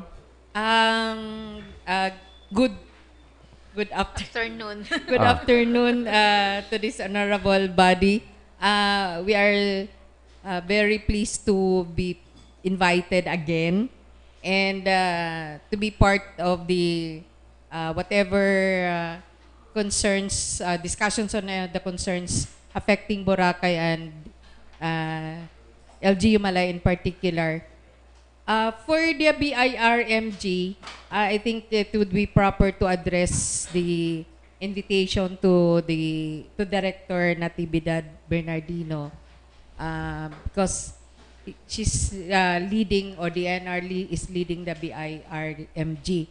And but nevertheless, I would like to apprise this body that the plight of the caddies, they came to us last week and they told us their plight. And it's so depressing to know that it came to this point na napaalis sila bago sila pumunta ng DOLE. Because normally and regularly, we don't have any jurisdiction over employees or workers who have been dismissed. Or illegally suspended or illegally dismissed, separated. But we have this single entry approach mechanism employed by DOLE to cater to complaints even two workers na without employer-employer relationship. So we have scheduled SENA conference with the concerned establishment where they were once working. And actually, I see yung side ng civil liability of the concerned establishment other than the labor. Kasi nakita ko po yung management ng pondo nila and may nakita po ako na in the absence of the contract, because they don't have any contract, yung association nila with the concerned resort. So that deems, the worker is now deemed workers of that resort. Oo. But that has to be proven. Kasi ang nakita lang natin, narinig lang namin, yung side lang ng mga caddies. But we will try if the resort will respond to our invitation. Kasi conciliation, mediation lang po yon. If they don't respond to us, we will dismiss or refer the case of the caddies to the appropriate agency, which is the National Labor Relations Commission. So, yun lang po kasi yung pamamahala ng pondo, that's civil in nature. Sabi ko nga, pondo nyo yun. Pag napatunayan na pondo nyo yun at ginasta na, that is tantamount to the estafa. And then, yung sa din nila, in the absence of the contract, even the association doesn't have a contract with the resort, under the law, under DO 174, they are deemed workers of the resort. Yun lang ang initial na assessment ko, but we still have to find it out through the conciliation mediation conference which we have called. If the resort will voluntarily respond, okay, i-cater namin. Pero pag hindi, we will refer it to NLRC. Okay. So, thank you for that explanation, ma'am. Yes, Honorable Pagsugeron, you are recognized. Thank you, Mr. Chair. To give more informations to Ma'am Avilla, na the problems of kids working within the area of Perwis and Blue Water. Actually, it was referred to my committee, ma'am, and this humble committee conduct at least twice already, a committee hearing and tried to resolve the problems because there were two groups in the of caddies in working in Perwis and Blue Water, and one group sa part ni si Yap, ni Emeline Yap, ay they have an associations, and these associations is accredited by the LGU, but the problem is these associations were not recognized by the management of Fairways, so nagkaroon ng problema. And then another group ay yun naman ang ni-recognize ng Fairways ma'am, so ngayon, in fact, dati kasi isang grupo lang sila yan dahil ang problema, ang nagkaroon ng issue doon sa kwanyata nila, yung may pondo sila, na una kasi yan, yung mga, ang tawag nila doon, na yung supposed to be, yung mga fees na intended for the caddy, ay pupunta doon sa management of Fairways, sila parang nagtatago. So, nung time na kinukuha na nila, so parang doon yung nag-start yung issue, and then, nagkaroon ng reklamo itong asosasyon. And then, doon naman nagsimula na some of the members of the caddy ay humiwalay at nagtatag ng panibagong asosasyon. But this association were not accredited by the LGU, So, actually, ang nangyari doon, pinipilit ng LGU na ma-resolve ang issue na to unite, and then pag-usapan, in fact, ang Perwis naman, ang management naman is willing Kaya lang problema, ma'am, is after the second committee hearing, parang biglang nawala na sila. It's good na yung pala pumunta na sila sa office nyo, no? So, sabi nga sa kanila, the LGU has nothing to do because since that is a private property, wala sigurong direct interventions, no? Hindi maka-intervene ang local government except na pag-usapan yung management, ma'am. So, yun ang sitwasyon yun ng kadi sa Boracay. Okay, so thank you, Honorable Bautista. So, some more queries kay ma'am? Ma'am, may tanong lang ma'am, because I think the Dole is calling all the businessmen, no, in Malay to attend a seminar or symposium. Can you give us information with regards to that, ma'am? Kasi live tayo ngayon sa PCTV, ma'am. Okay. This is pursuant to the Republic Act 11058, having the implementing rules under the department order issued by the Secretary, Department Order 198. Among the provisions, one of the provisions of this Republic Act, this is the implementation of occupational safety and health program in the workplace. Hindi naman to bago. This occupational safety and health standards is one of the item that is investigated or tinitingnan po ng mga inspectors pag napupunta sila sa establishment. But however, with the RA 11058, pina-strengthen po ito with having the penalties. Parang ipinaigtingan po yung pag-implement ng batas ng pagsisiguro na safe po yung workplace natin. At isa po sa mga hinihingi sa batas na all establishments, kahit micro ka o malaki na establishments, should have a trained safety officer. Kaya yung safety officer, ma'am. Safety officer. Kung sa DNR, pollution, pollution control officer. Control officer. So, yung safety officer, siya po yung magpapasiguro na the safety and health programs are being implemented in the establishment. It includes even small establishments, 1 to 9 or 1 to 5 having workers. So if you don't have any workers, like, ma'am, yung mga motorbikes, tricycles, pump boats, are they required to attend this seminar? Kung may establishment sila, sir. Establishment lang. Kung may kahit isang worker lang. Kung maliit lang naman na establishment, it will require only a 1-day training, an appreciation course on safety and health.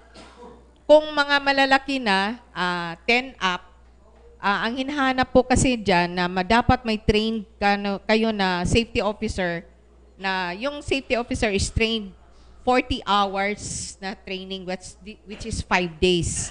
Walang interruption, kasi pag nag-absent ka, you won't be given the certificate. So, yun pong, yung safety officer, siya po yung ini-educate natin, binibigyan ng inputs. Ano bang lahat na dapat meron? Kasi before, ma'am, we only knew na yung mga safety officer is required only sa mga construction, sa mga ganyan. So ngayon, sir, sa RA 11058, meron pala. Oo. Ini-strengthen po yun, ini-expand po yun kahit sa maliliit. Dati, mga construction lang at saka yung hotels na malalaki ang meron safety officer. Kahit ngayon sa micro, dapat meron na. So it means from 1 employee to 9 employee, safety officer, 1 lang po yung kailangan. 1-day training lang po yon, parang appreciation course lang. Pero pag malaki na po yung establishments, marami ng workers, it will require 40-hour training, which is 5 days. Yes. Basta establishment lang, ma'am. Not yung mga tricycle. Ay, kung tricycle ka at... wala naman. Oo. Pero but if they are a member of BLTMPC as a cooperative, the cooperative should have a safety officer. Yung buong cooperative. Yes, sir. Okay. So para maintindihan natin, ma'am, kasi yung iba nagtatanong sa amin, May seminar daw yata bukas or Ongoing, the training is ongoing in Katiklan, yung sa building ng CBT-MPC.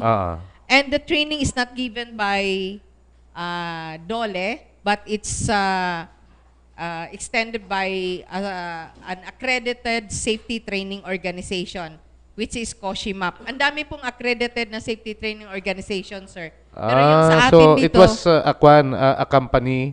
it's a private company accredited by the Occupational Safety and Health Center. So it's not us. We're just coordinating also with establishments. Actually, I have guested with Boracay Foundation and one time sa PCCI, organizations of establishments to explain na how important to have a safety officer. How about ma'am, like this time, may mga sarado pa tayong establishmento? By the time mag-open po sila, sir, kailangan po sila magpa-train.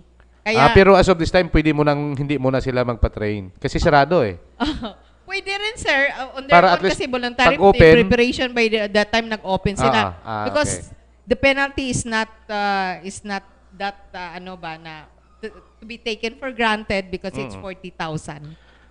For not per having a establishment safety ba ito, officer. ma'am? Per establishment? Per establishment. So, Halimbawa, ma'am, si Honorable Sumdad, he owns 3 or 4 establishment. as long as it is not over 100 meters apart.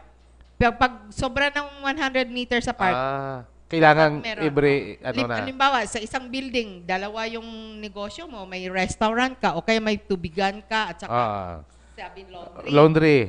Isang isa na lang, kung it's owned by one person. Okay. Kasi yung pagkakaalam namin, bawat establishment isa. Pero pag 100 meters apart, dapat isa-isa talaga. Isa-isa gid. Kag may ano ba ma'am? Registration or ano so that Actually, the there's people a registration and the cost of the registration is set by the safety training organization. It may vary from one province to another, but as far as I could remember, they're charging for one day it's 1.8 to answer for the meals and materials because they will be it's free yung lunch at saka yung ano. doon na sa 1.8 i-charge yun, sir. Okay. Tapos yung sa 40 hours, they charge actually 6,000 for the 5 days training. 5 days training. Ilan nga may yung requirements natin sa 5 days training na yun? If 40 and above? Sir, employees. pag 10 up na. 10 up? Oo, depende po kung low risk, high risk, or medium risk. Okay. Kahit ng 1 to 5 ka, but you are dealing with like High waste, high risk ka, dapat 40-hour training yan. Okay. So, thank you for that information, ma'am. So, any questions or any ano pa sa mga members of this August body? Yes, Honorable Pagsugiron. Maming tanong, kasi bakit daw sa Katiklan at hanggang kailan ba? Kasi yung ibang nagtatanong doon, nagmamadali kasi after the scheduled training, baka, kasi may sinasabi ng iba, doon na daw sa, di na sa Kalibo, parang doon na sa Iloilo. Kaya nga wala, dapat mahapon the same may thing what happened before, no? Kasi yung expenses, katulad ngayon, ibang DNR kasi dapat one-stop shop dito, pero pupunta ka ng Iloilo, pagdating doon, hindi mo pa, another compliance, so pabalik-balik ka sa Iloilo, ma'am. Imagine, no, how much you're going to spend, no? Just to go to Iloilo. Okay, so no? please clarify, ma'am, kung Ano anong po, actually, I'm continuously coordinating with the COSHIMAP, the STO natin. Sabi ko, we have not yet saturated Boracay. Why we placed our training in CBT-MPC? Before it was planned to be in Boracay para hindi na mamamasahe. But the STO cannot afford the price of the hotels. Charge to Actually, 2018 pa nagplano na kami. Actually, I made a proposal na sana libre. But during the first na nag-canvas kami, nag-failed bidding kami. Kasi ang mahal talaga ng hotels at saka mga resorts sa Boracay. That's why we urge STO to have their training in Katiklan to cater for Boracay and Kalibo. Meron din batches sa Kalibo, sir. So, continuous yan, ma'am, dito sa yan, Katiklan? We have not saturated the establishments. Ang dami. We provide them the names of the establishments for them to go around and personally hand over their invitation. So if they fail to have a safety officer, ma'am, what will happen to their establishment? May penalty po, sir. Penalty. Oo. Pag nag-inspection kami, found out na wala kayong safety officer, if you cannot comply within 90 days, you will be penalized with 40,000. 40,000. Yes, sir. So ang ano ma'am, for example, they have a safety officer before yung sa inyo. Meron na silang mga safety officer. So is that ano? The safety officer naman na certificate, sir, is lifetime.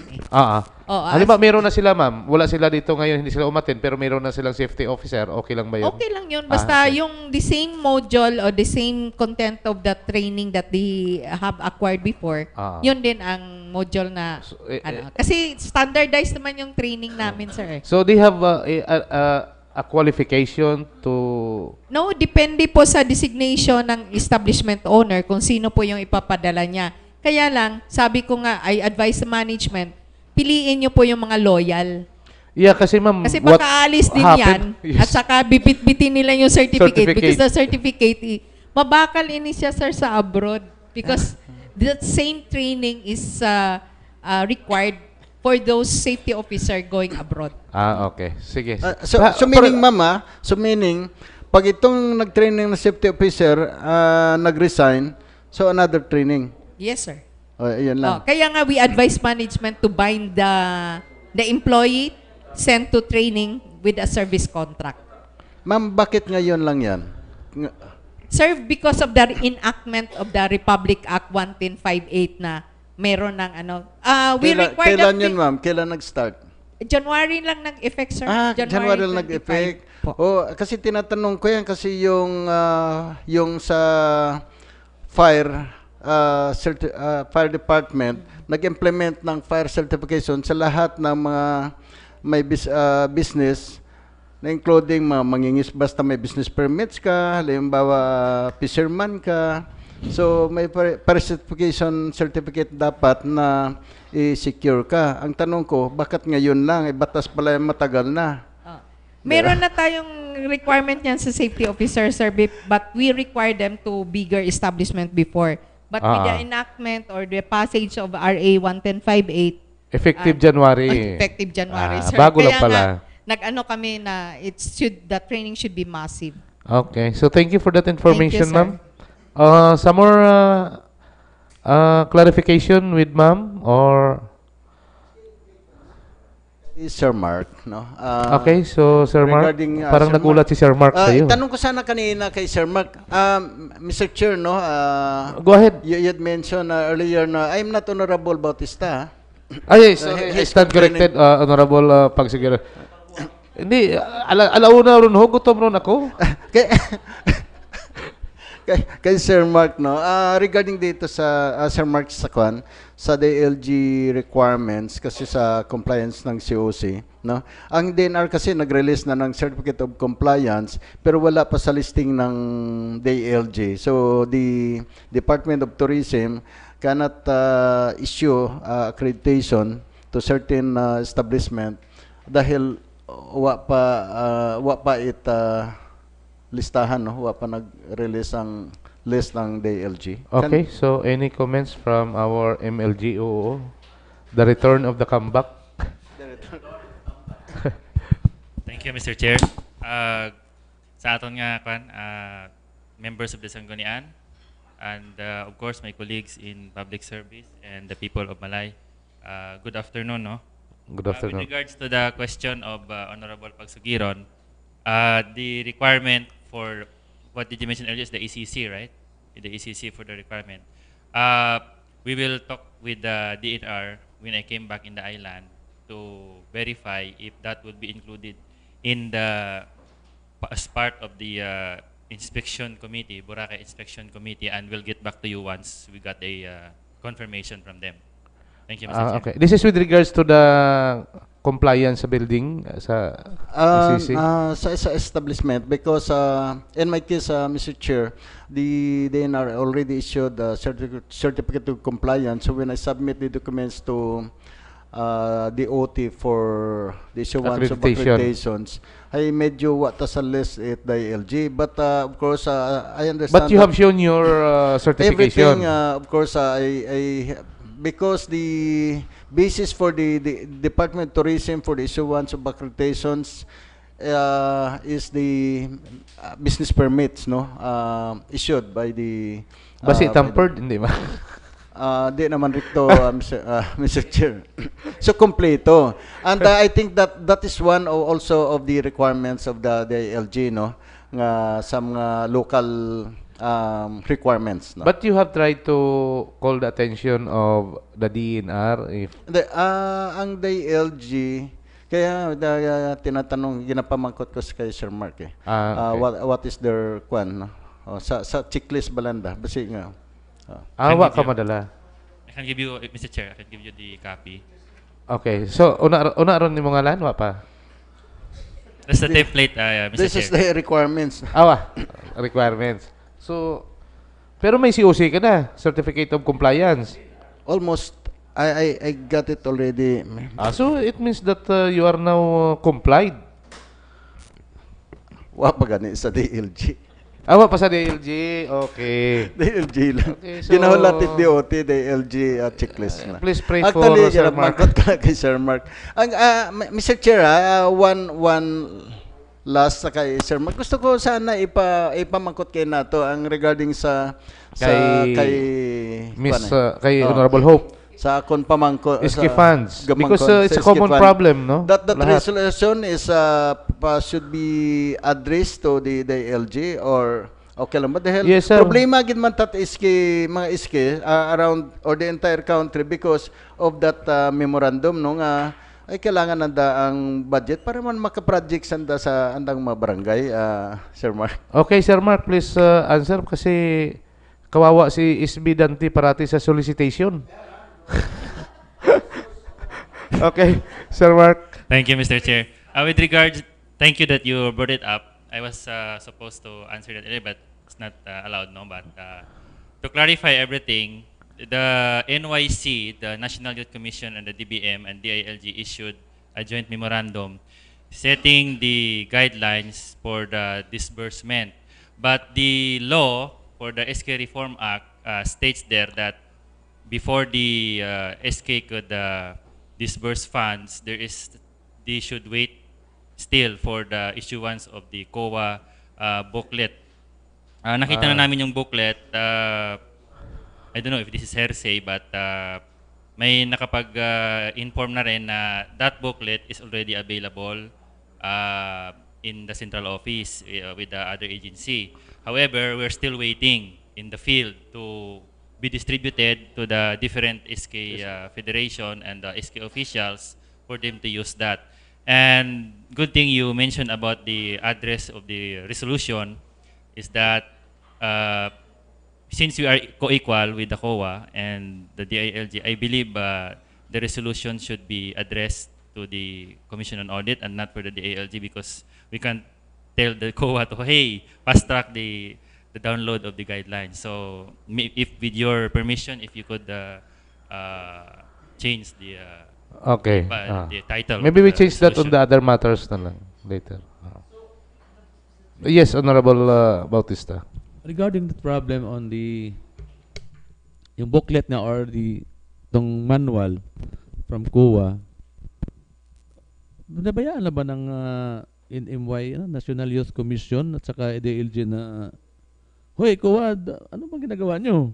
I believe they are talking already with each other, and it's beyond my salary grade to determine if in what level right now is the booklet. But rest assured, in as much as we want to disburse the SK, kami nga atat na kaming ipa-disburse sa SK yan, but with the absence of that guideline, we are advised them not to touch the fund yet. So we have now to amend again the title of the resolution. So that's it. So it's up now to the We need to address that to COA. the original motion from SB Sugiron. Yeah, maybe we can do that on the other matters, no, since that our rules is suspended right now. So sa other matters na lang. Thank you, Mr. Chair. Thank you, Thank you. Honorable So, Bautista. some more clarification with our MLGOO and to our Dole. Mas mahaba pa yung inantay nila kaysa tinanong natin sa kanila. Pasensya na ma'am, talagang ganyan kasi. Okay, Honorable Pagsugiron. Sa kay Ma'am Dole, sa Dole. Ma'am, yung project niyo sa kwan, sa mga accredited co-ops and associations, continue pa rin. Okay. So, paano yung coordination? Separate naman yung programa ng DSWD, no? It's separate from the DSWD. Although, nalaman ko po yon, DSWD is now focusing also to group projects. Kasi yung when I joined pala ng Aklan a year ago, ang focus ko yung development of group or associations or cooperatives. And as of this date, we have extended already 7 million, 1 million each for 7 organizations. Dito sa Malay yun, ma'am? Yes, sir. Including, Okay. specifically for Boracay. Dalawa lang po yung outside Boracay. Pwede ba yun, ma'am? Kasi sa ngayon kasi yung mga accredited na organizations and co-ops sa Malay, I think more than 60 accredited co-ops and associations. So, of course, they're qualified to avail of the programs. So, paano yan? Pwede ba pwede sila mag-avail sa DSWD at the same time mag-avail Wala sa... namang Walang problema problema dun, yan. sir. As long as they are accredited or they pass the accreditation of the Department of Labor and Employment. Ang pinaka-requirement po namin doon na they should have 3 years back audit, financial report na audited. Okay. Okay, ma'am. Isa lang, mayroon kasi nag-apply dito ng kooperatiba. I think livestock sa Dole, no? Dole ang nag-issue. Malay Livestock Association. Pwede ba yun, ma'am? Yun ang kanila ng na-issued certification. From Dole. From Dole. Registration. Malay Livestock Association. Kung association sila, sir, as long as they have been operating for about 3 years and they can Pero show okay, us. tama ba yun? You Malay are Livestock Association sa Malay Livestock or it should be Malay Livestock Growers Association?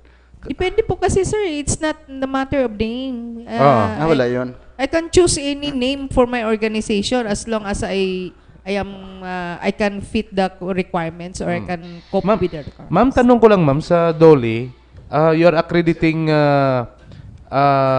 association, even it's not accredited in the municipality where they belong? Yes, sir. Okay. Kasi iba pong accreditation namin, sir. Okay. So with the indulgence of Honorable Pagsugiron, you are recognized, Honorable Bautista. Mr. Chair, ibayag lang ko, Mr. Chair, ba? Yung, Malay Malay Livestock. Livestock So, may Association. association ng mga livestock yun. Sila, paano mag-membro yung baboy, yung ganun ba? I think Malay Livestock. you have to correct the name. Kasi, Ay, baka may acronym yung livestock. So, dagdagan nila na. Asosasyon ng mga... We're talking na mga animals yun, di ba? Yes. So, paano Form ng association. Yung mga livestock? Livestock Owners Association. Ayun. Growers. Grower. So I asked them, ma'am, to amend. Okay lang yun. Amin na lang, lagyan na lang growers. Kasi sa mga asosasyon ng mga... Okay. Okay, so thank you very much. So if there's no more clarification or any questions or any kay ma'am answer, we have to break for a lunch. So our session is suspended for 1 hour.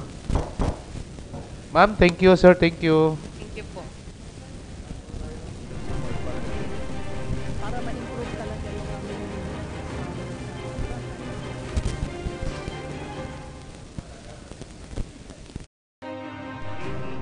Confirmation from the legal authorities or from any intelligence community is still broadcasted on the radio. That's why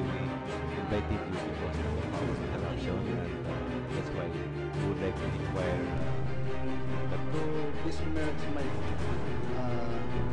or to destroy my reputation, dignity, and my personal faith, even in those of my family. Para ma-improve talaga yung aming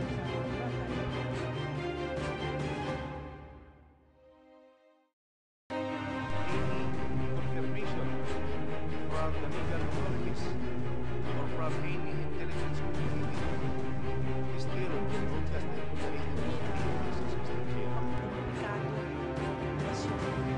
That's why we invited you because of this interaction, and that's why we would like to inquire that to besmirch my or to destroy my reputation, dignity, and my personal faith, even in those of my family. para ma-improve talaga yung aming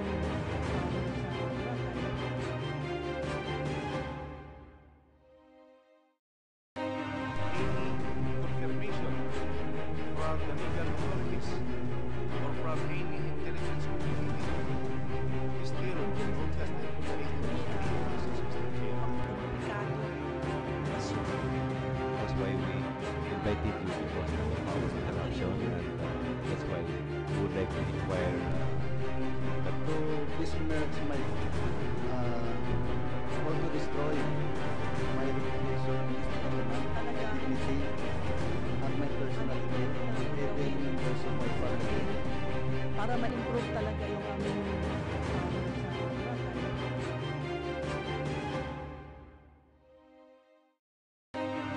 confirmation from the legal authorities or from any intelligence community is still broadcasted to the That's why we invited you because of this interaction, and that's why we would like to inquire that to besmirch my or to destroy my reputation, dignity, and my personal faith, even in those of my family. para ma-improve talaga yung aming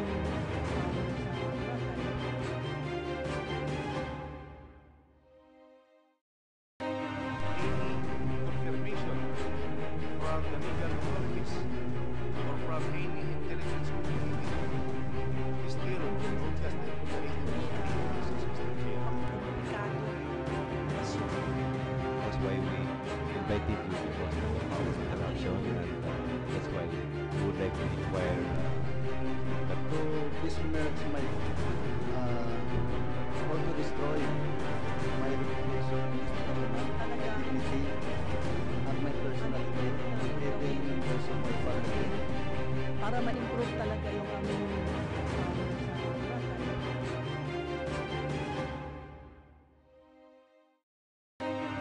confirmation from the legal authorities or from any intelligence community is still broadcasted to the That's why we invited you because of this interaction, and that's why we would like to inquire that to besmirch my or to destroy my reputation, dignity, and my personal faith, even in those of my family. para ma-improve talaga yung aming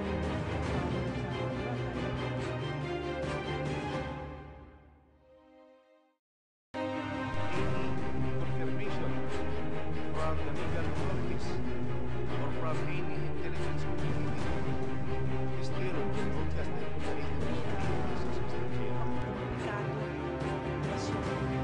That's why we invited you because of this interaction, and that's why we would like to inquire that to besmirch my or to destroy my reputation, dignity, and my personal faith, even in those of my family. para ma-improve talaga yung aming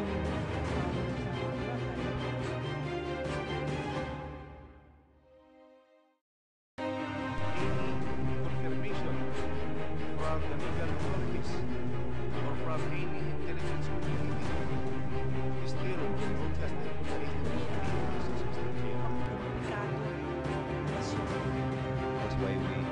invited you because of interaction, and that's why we would like to inquire.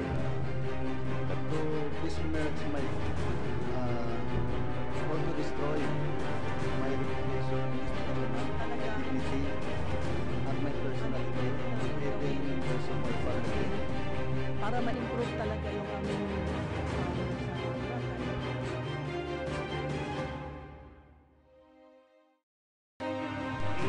Confirmation from the legal authorities or from any intelligence community is still protested by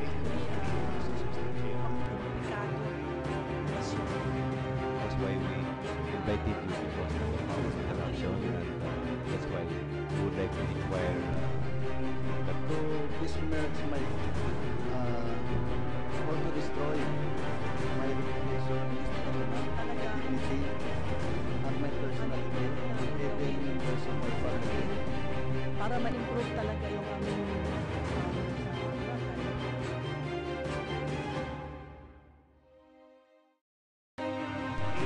confirmation from the legal authorities or from any intelligence community is still protested by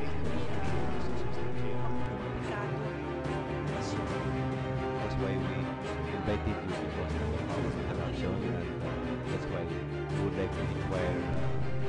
But to besmirch my or to destroy my reputation, dignity, at my personal faith, even in terms of my family. para ma-improve talaga yung aming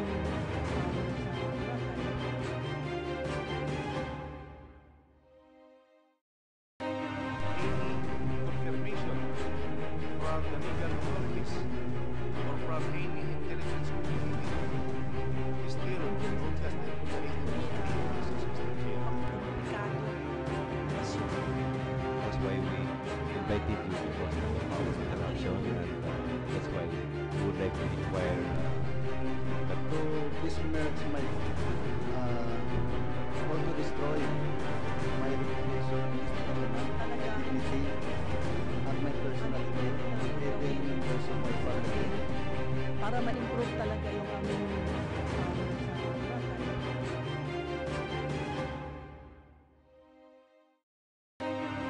confirmation from the legal authorities or from any intelligence community is still protested by That's why we invited you because of interaction, and that's why we would like to inquire. But to besmirch my or to destroy my reputation, dignity, at my personal faith, even in terms of my family. para ma-improve talaga yung aming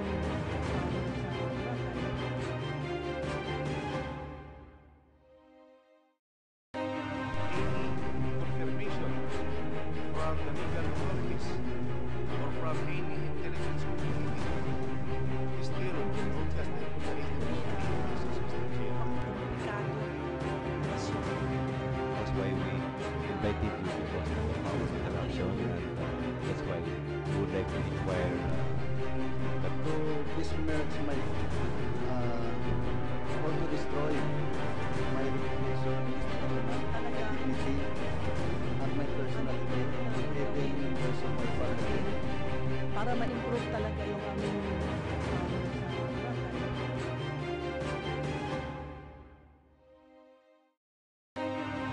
confirmation from the legal authorities or from any intelligence community is still protested by That's why we invited you because of interaction, and that's why we would like to inquire. But to besmirch my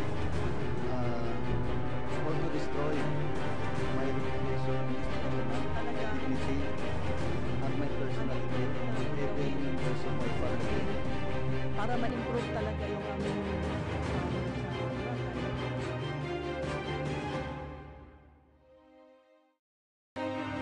confirmation from the legal authorities or from any intelligence community.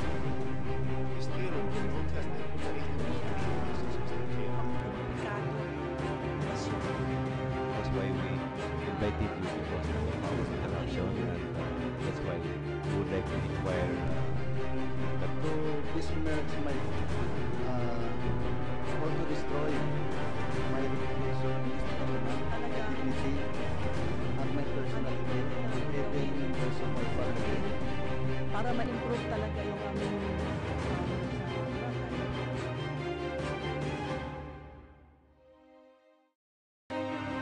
confirmation from the legal authorities or from any intelligence community. Still, broadcasting That's why we invited you because of this interaction, and that's why we would like to inquire That to besmirch my or to destroy my reputation, dignity, and my personal even in terms of my family. para ma-improve talaga yung aming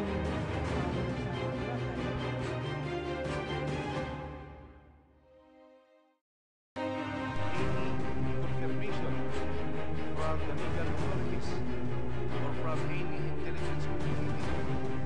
Still, broadcasting That's why we invited you because of this interaction, and that's why we would like to inquire That to besmirch my or to destroy my reputation, dignity, and my personal even in terms of my family. para ma-improve talaga yung aming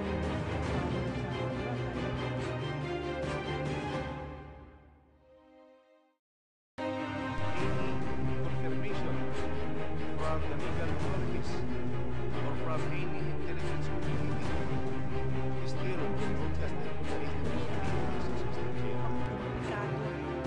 That's why we invited you because of this interaction, and that's why we would like to inquire That to besmirch my or to destroy my reputation, dignity, and my personal even in terms of my family. para ma-improve talaga yung aming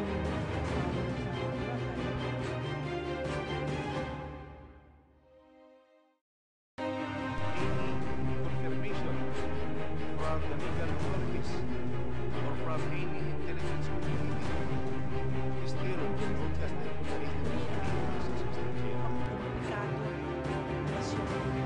That's why we invited you because of this interaction, and that's why we would like to inquire That to besmirch my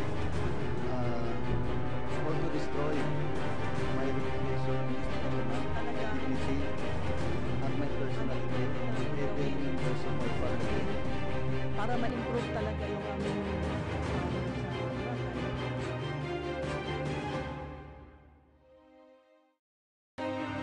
confirmation from the legal authorities or from any intelligence community.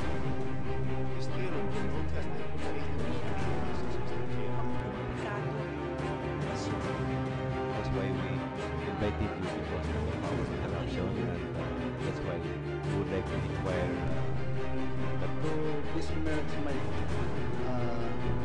or to destroy my reputation, dignity, and my personal even in terms of my family. para ma-improve talaga yung aming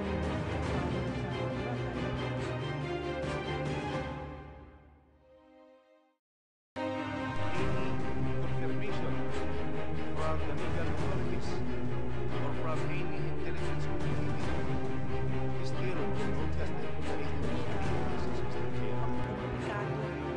That's why we invited you because of this interaction, and that's why we would like to inquire That to besmirch my or to destroy my reputation, dignity, and my personal even in terms of my family. para ma-improve talaga yung aming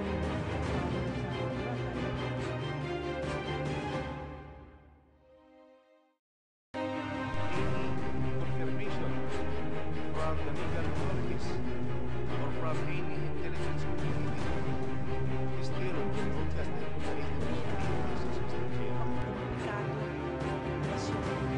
That's why we invited you to an action, and that's why we would like to inquire. But to besmirch my or to destroy my reputation, dignity, and my personal even members of my family. para ma-improve talaga yung aming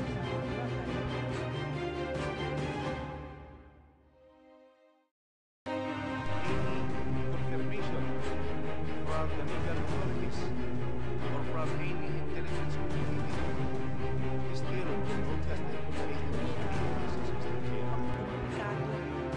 That's why we invited you to an action, and that's why we would like to inquire. But to besmirch my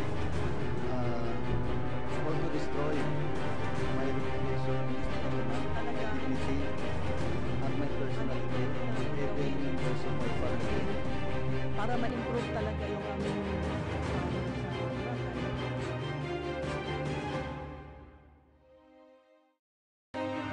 confirmation from the legal authorities or from any intelligence community still protested That's why we invited you to an action, and that's why we would like to inquire. But to besmirch my or to destroy my reputation, dignity, and my personal even members of my family. para ma-improve talaga yung aming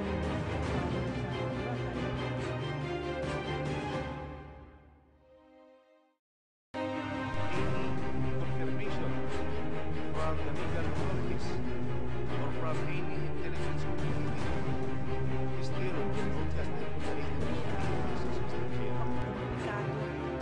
That's why we invited you to an action, and that's why we would like to inquire.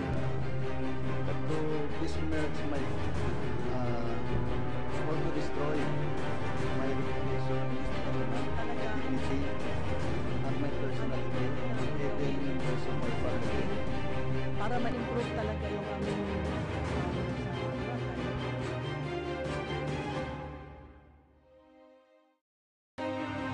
confirmation from the legal authorities or from any intelligence community still protested That's why we invited you to an action, and that's why we would like to inquire. But to besmirch my or to destroy my reputation, dignity, and my personal even members of my family. para ma-improve talaga yung aming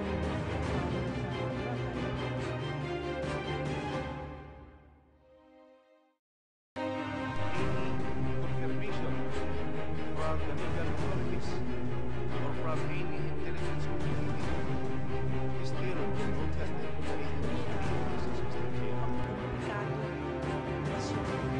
That's why we invited you to an action, and that's why we would like to inquire. But to besmirch my or to destroy my reputation, dignity, and my personal even members of my family. para ma-improve talaga yung aming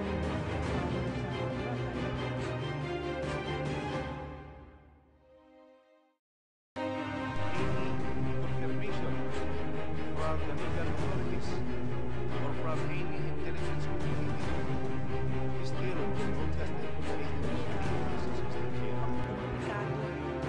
That's why we invited you to an action, and that's why we would like to inquire. But to besmirch besmirch my or to destroy my reputation, dignity, and my personal faith, even in those of my family.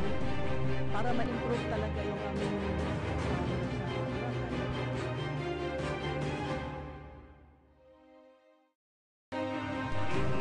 Confirmation from the legal authorities or from any intelligence community is still contested to the That's why we invited you because of our interaction, and that's why we would like to inquire But to besmirch my or to destroy my reputation, dignity, and my personal faith, even in those of my family. para ma-improve talaga yung aming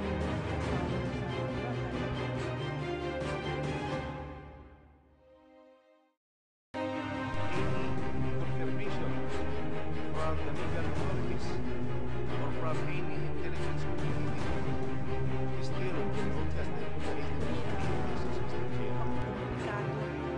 That's why we invited you because of our interaction, and that's why we would like to inquire But to besmirch my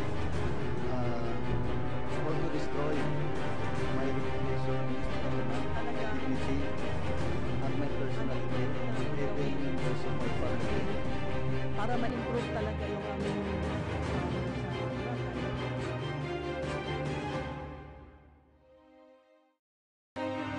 confirmation from the legal authorities or from any intelligence community is still contested to the That's why we invited you because of our interaction, and that's why we would like to inquire But to besmirch my or to destroy my reputation, dignity, and my personal faith, even in those of my family. para ma-improve talaga yung aming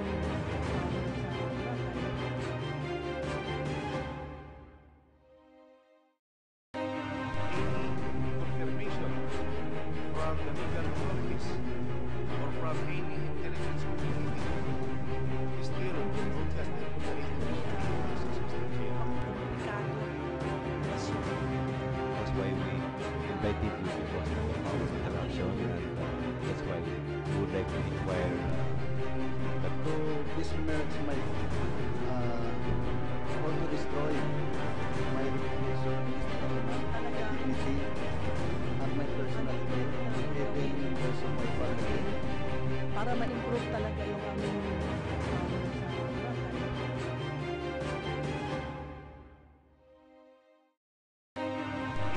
confirmation from the legal authorities or from any intelligence community is still contested to the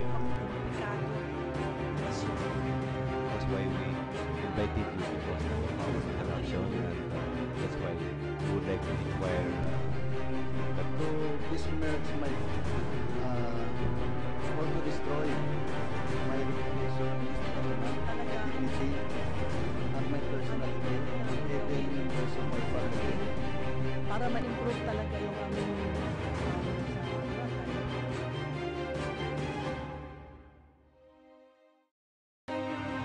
confirmation from the legal authorities or from any intelligence community is still contested to the That's why we invited you because of our interaction, and that's why we would like to inquire But to besmirch my or to destroy my reputation, dignity, and my personal faith, even in those of my family. para ma-improve talaga yung aming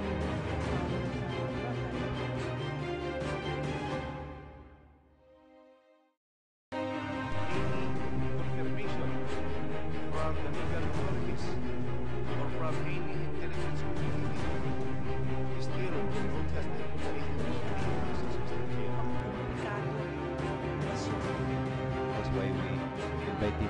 corruption, and that's why we would like to inquire that To besmirch my or to destroy my reputation, dignity, and my personal faith, even those of my family. Para ma-improve talaga yung aming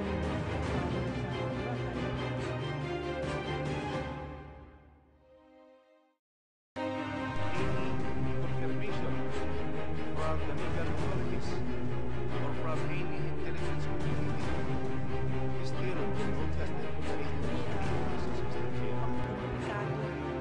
That's why we invited you because of corruption, and that's why we would like to inquire that To besmirch my or to destroy my reputation, dignity, and my personal faith, even those of my family. para ma-improve talaga yung aming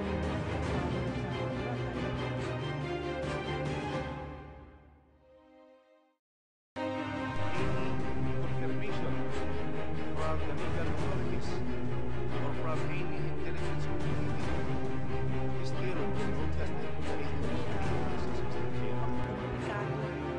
That's why we invited you because of corruption, and that's why we would like to inquire That to besmirch my or to destroy my reputation, dignity, and my personal faith, even those of my family. para ma-improve talaga yung aming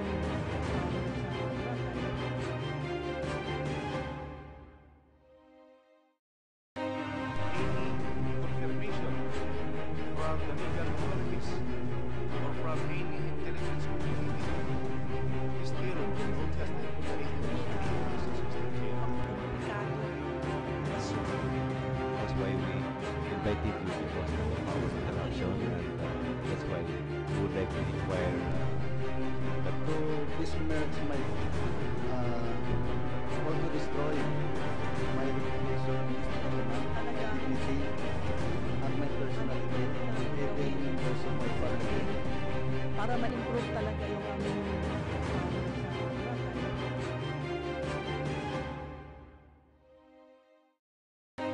confirmation from the legal authorities or from any intelligence community is still protested by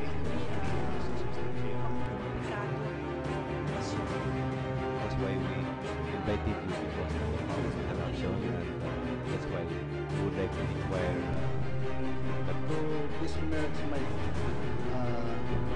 or to destroy my reputation, dignity, and my personal faith, even those of my family.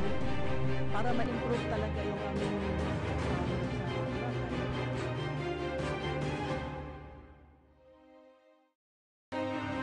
confirmation from the legal authorities or from any intelligence community is still protested by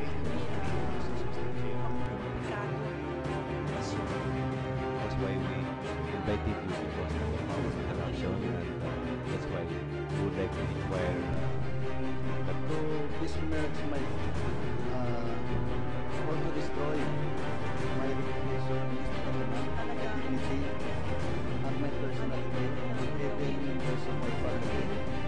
para ma-improve talaga yung aming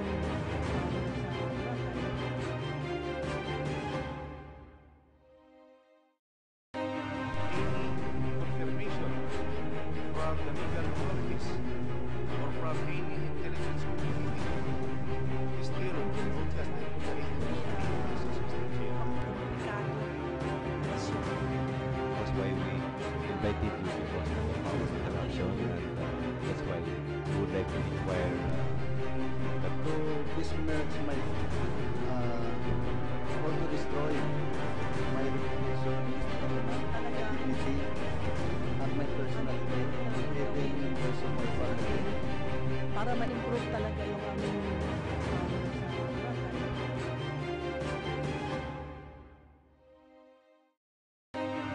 confirmation from the legal authorities or from any intelligence community still protested the That's why we invited you because of this interaction, and that's why we would like to inquire But to besmirch my or to destroy my reputation, dignity, and my personal faith, even in those of my family. Para ma-improve talaga yung aming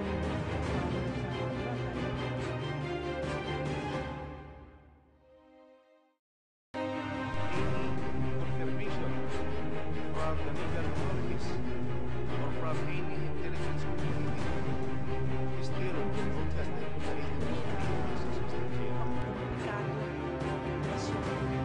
That's why we invited you because of this interaction, and that's why we would like to inquire But to besmirch my or to destroy my reputation, dignity, and my personal faith, even in those of my family. para ma-improve talaga yung aming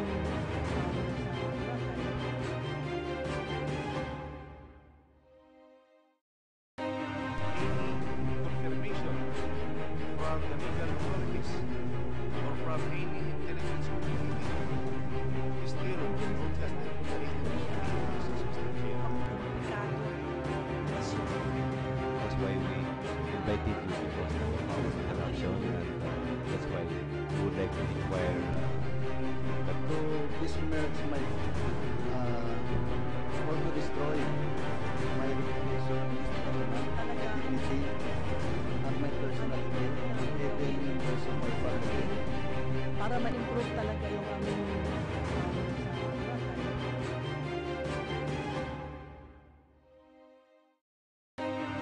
confirmation from the legal authorities or from any intelligence community still protested the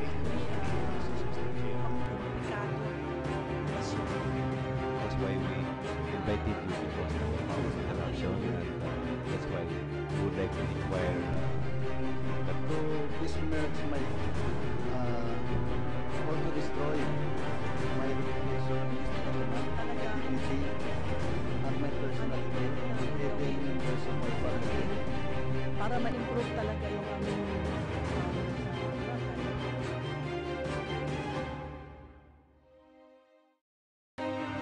confirmation from the legal authorities or from any intelligence community still protested the That's why we invited you because of this interaction, and that's why we would like to inquire But to besmirch my or to destroy my reputation, dignity, and my personal faith, even in those of my family. para ma-improve talaga yung aming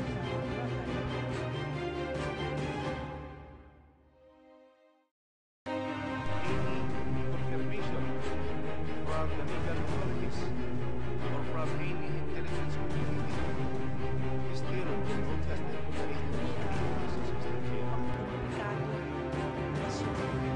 That's why we invited you because of this interaction, and that's why we would like to inquire But to besmirch my or to destroy my reputation, dignity, and my personal faith, even in those of my family. para ma-improve talaga yung aming